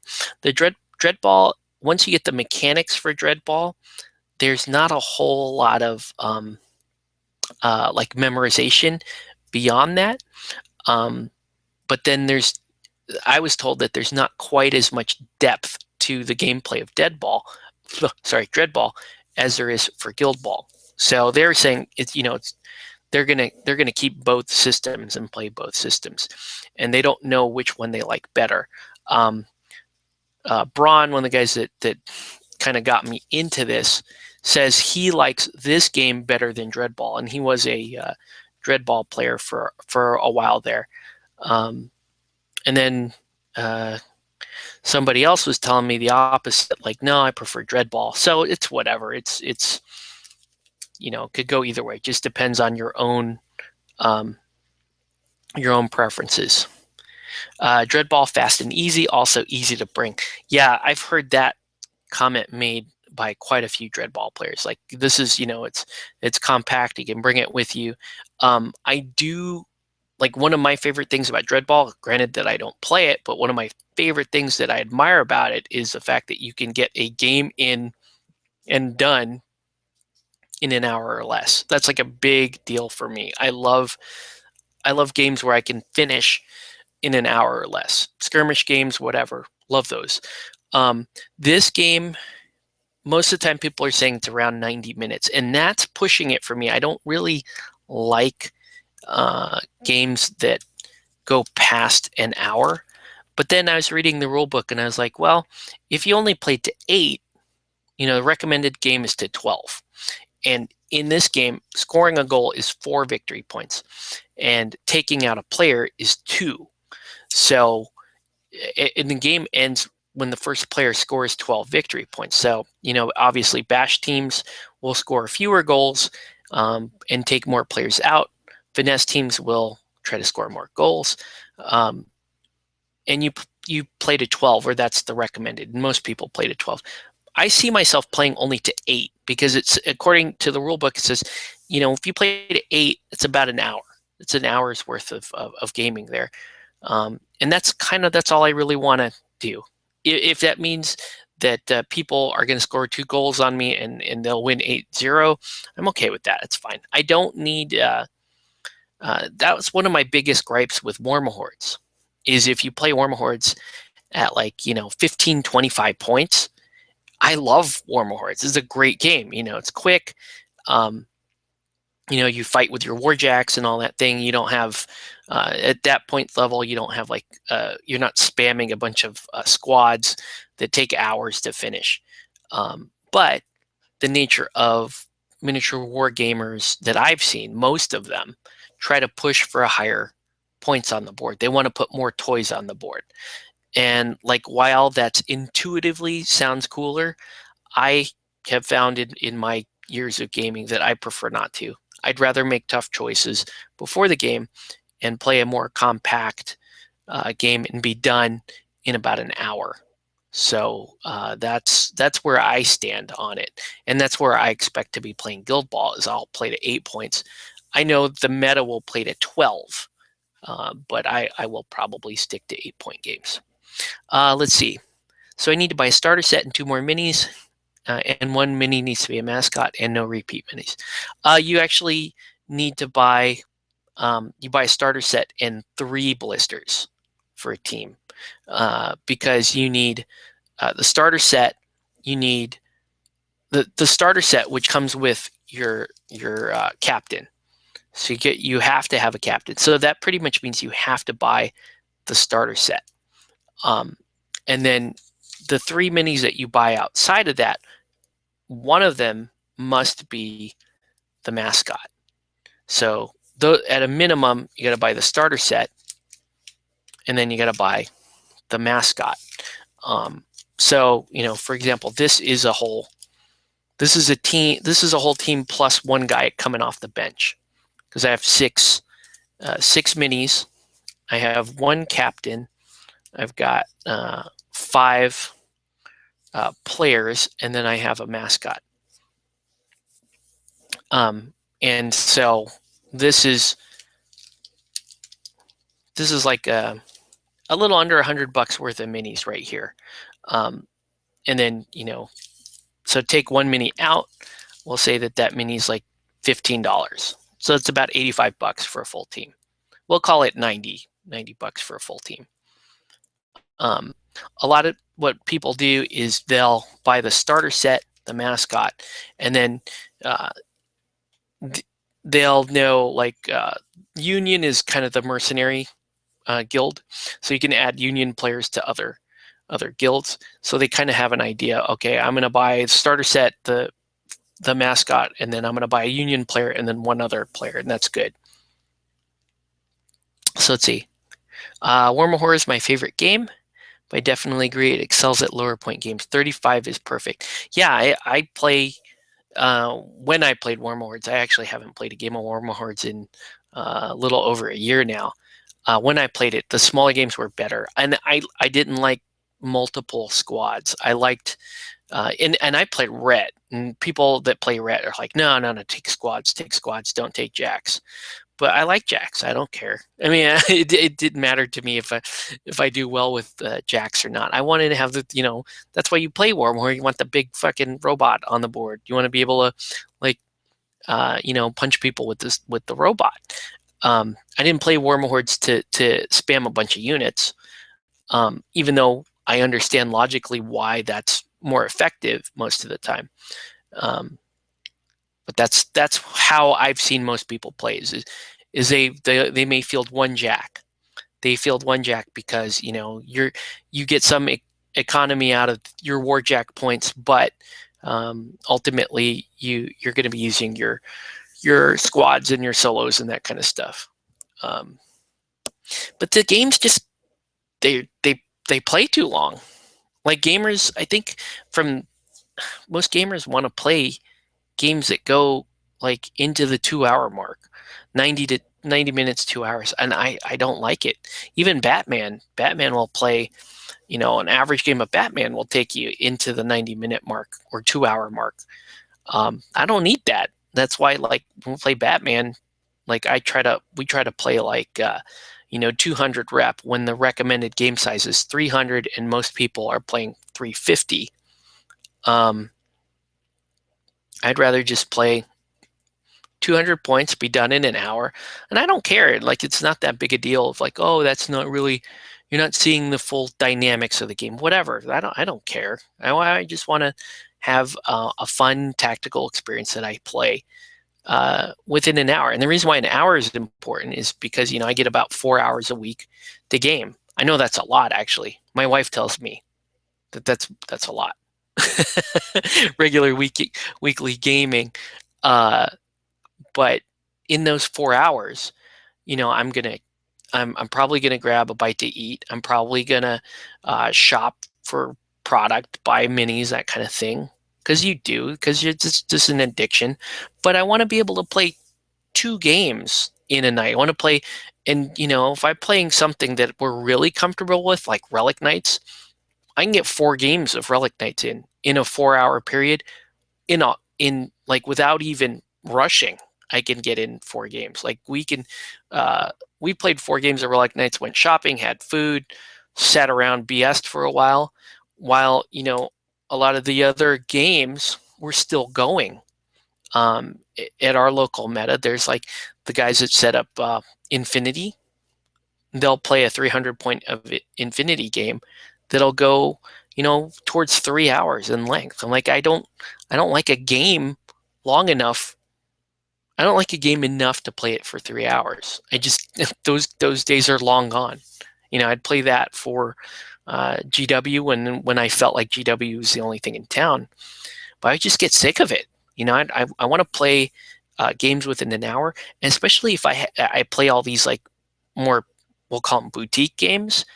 I want to play different experiences. Like for me, an ideal evening of gaming is to play 3 different games and within an hour each, and each one of those games are very different. So I can play 3 different genres. Like I could play a sci-fi game, I could play a fantasy game, and I could play a sports game. That would be ideal for me. And that's where I want to be. Unfortunately, most gamers just play well past that because they want to put more stuff on the board. They want to draw the game out a little bit longer. They think it's fun. And I used to think it was fun. Like I remember those days of playing 40K and like, oh, let's play 4,000 points, right? And then you start playing, you play like turn and a half and you're tired of it. You don't want to play it anymore. So now like I love playing these like smaller compact games. Miniature quality and aesthetics is a big deal for me, and if I can paint different lines of miniatures, different themes of miniatures, then I'm all about it. That's awesome. Let's see, more comments. I agree, 2-hour max, not average. Yeah, see, I would do that too. I'd cap it at 2 hours. I play 250 Batman rep for fun. Yeah, 250 for Batman is actually really nice points value because you can still get a reasonable sized crew. And if you were playing like, cop spam or whatever, that'd push you into 2 hours. But I don't know, 250 is nice. Let's see. For reference, I have a starter set, 2 dudes, and a mascot, as well as the rule book in my cart at Museum Minis, and it's $122. I know the rules are in PDF as well. Yeah, the rule book is. I'm just one of those guys that likes rule books. I think you are too. I think it's good to just have a hard copy in front of you. But I like to have a hard copy and a copy on my tablet because especially when you're learning a game, you want to be able to pass that book around. And so somebody's looking up something on the book, and you could be flipping through the PDF, the online PDF at the same time. So the rule book is actually, it's weird. It's really nice quality. I like the art in it. Doesn't show you, my complaints about the rule book doesn't really show you the miniatures. That's actually my complaint about Guild Ball in general, is you just don't get a good, clear look at the miniatures ever. Besides seeing the painted online examples. When you're shopping online, you'll see the 3D renders or you'll see the artwork. And the artwork does not line up with the sculpts very well at all. A lot of time the poses are different. Even some of the proportions are different between the art and the miniature. And then the 3D renders, they just don't show you the whole thing. Like for example, for her, like you would not know that this is actually her pose. She looks like this, and she's kind of cut off when you're looking at her online. You're like, I don't really know what that pose is. It looks weird. And yeah, it is a weird pose, but I think it's cool. I really like it. So yeah, that's my complaint about Guild Ball, is they have good quality miniatures. They really do, in my opinion. They have really good quality miniatures. They're just not showing them off. Like, that's a really good quality miniature. I like that. I like all of these. Like I normally don't like swooshes or effects or that kind of stuff on miniatures, but I could get behind that. That's cool. I'm down with that. And they don't do a good job showing it off. So they need to fix that. They need to show off their miniatures because that's a big selling point for the game. The minis are super fun. They're super fun to paint. The other thing is they need to have more visible U.S. distributors if they want, if they want success over here in the U.S. They do have a following over in the U.K. it looks like, and beyond. But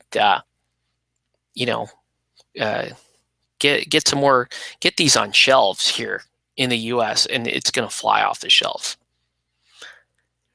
Let's see. I like the PDF so I can read it at work. on my computer and they think I'm working. So we do the same thing while at work, because I do that. I'll have actually I love uh, I love online apps for games. I love list builders like the Bat Builder. I love that thing.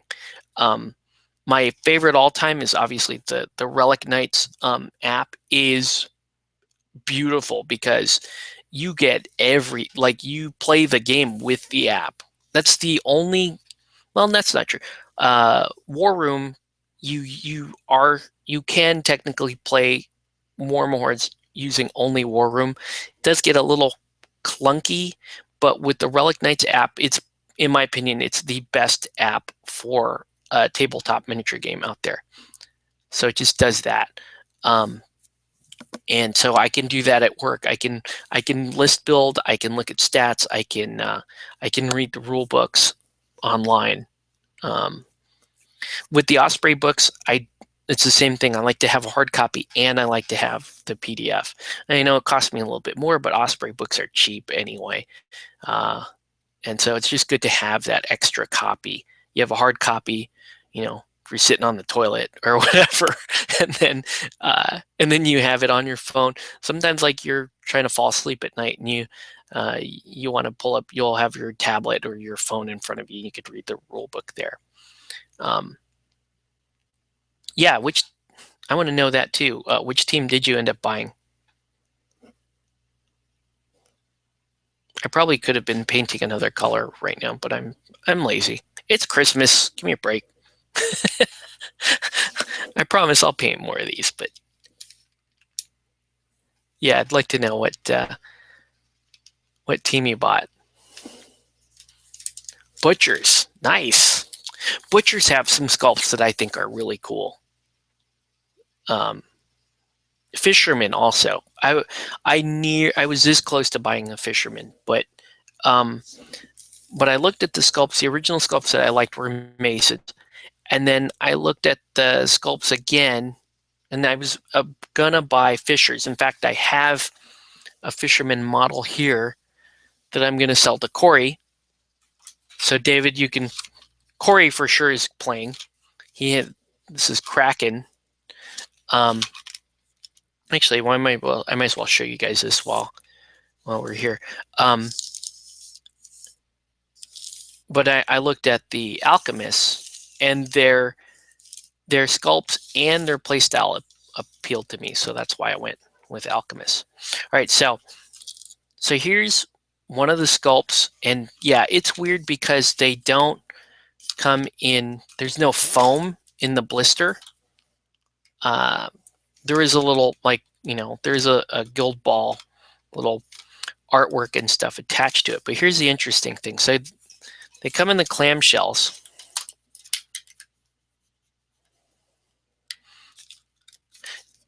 Oh, another thing, David, about Guild Ball is you can actually just print out the stand-ups, the cutouts. If you don't want to buy models yet, you can just print out cutouts and stand those up and play a game until you decide. So that's good. Kind of like Arena Rex, where they had the cutouts for it. But anyway, here's an example of the model. This is Kraken for Fisherman. It's like a $20 model because it's a bigger model, solid piece. As you can see, the quality of the sculpt is really good. They do a really good job. Good, it's a pretty dynamic pose for just a solid piece like that. Pretty good. That's one of the things that I appreciate. Now, I was told something different about the Morticians, that it's not quite this nice. But for the Masons, at least the Masons and the Alchemists, like almost all of these models were like 2 and 3 pieces tops. This guy he is a departure from that because he's actually a lot of pieces. He had separate arms. The canisters were all separate.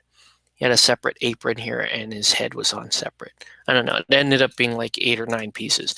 But that's as bad as it got. When you start looking at like Batman miniatures, they come in a lot of pieces. When you look at Batman, some of the Eldorado stuff, those come in a lot of pieces. So anyway, so here's the metal piece, and it's just two pieces for a model like this, and you can see that join there. You could file that flat and pin it. That's what I would normally do. Or it is. I don't like just gluing stuff on, but for those guys that hate pinning, that's actually a pretty good fit there. There's not a lot of issue there.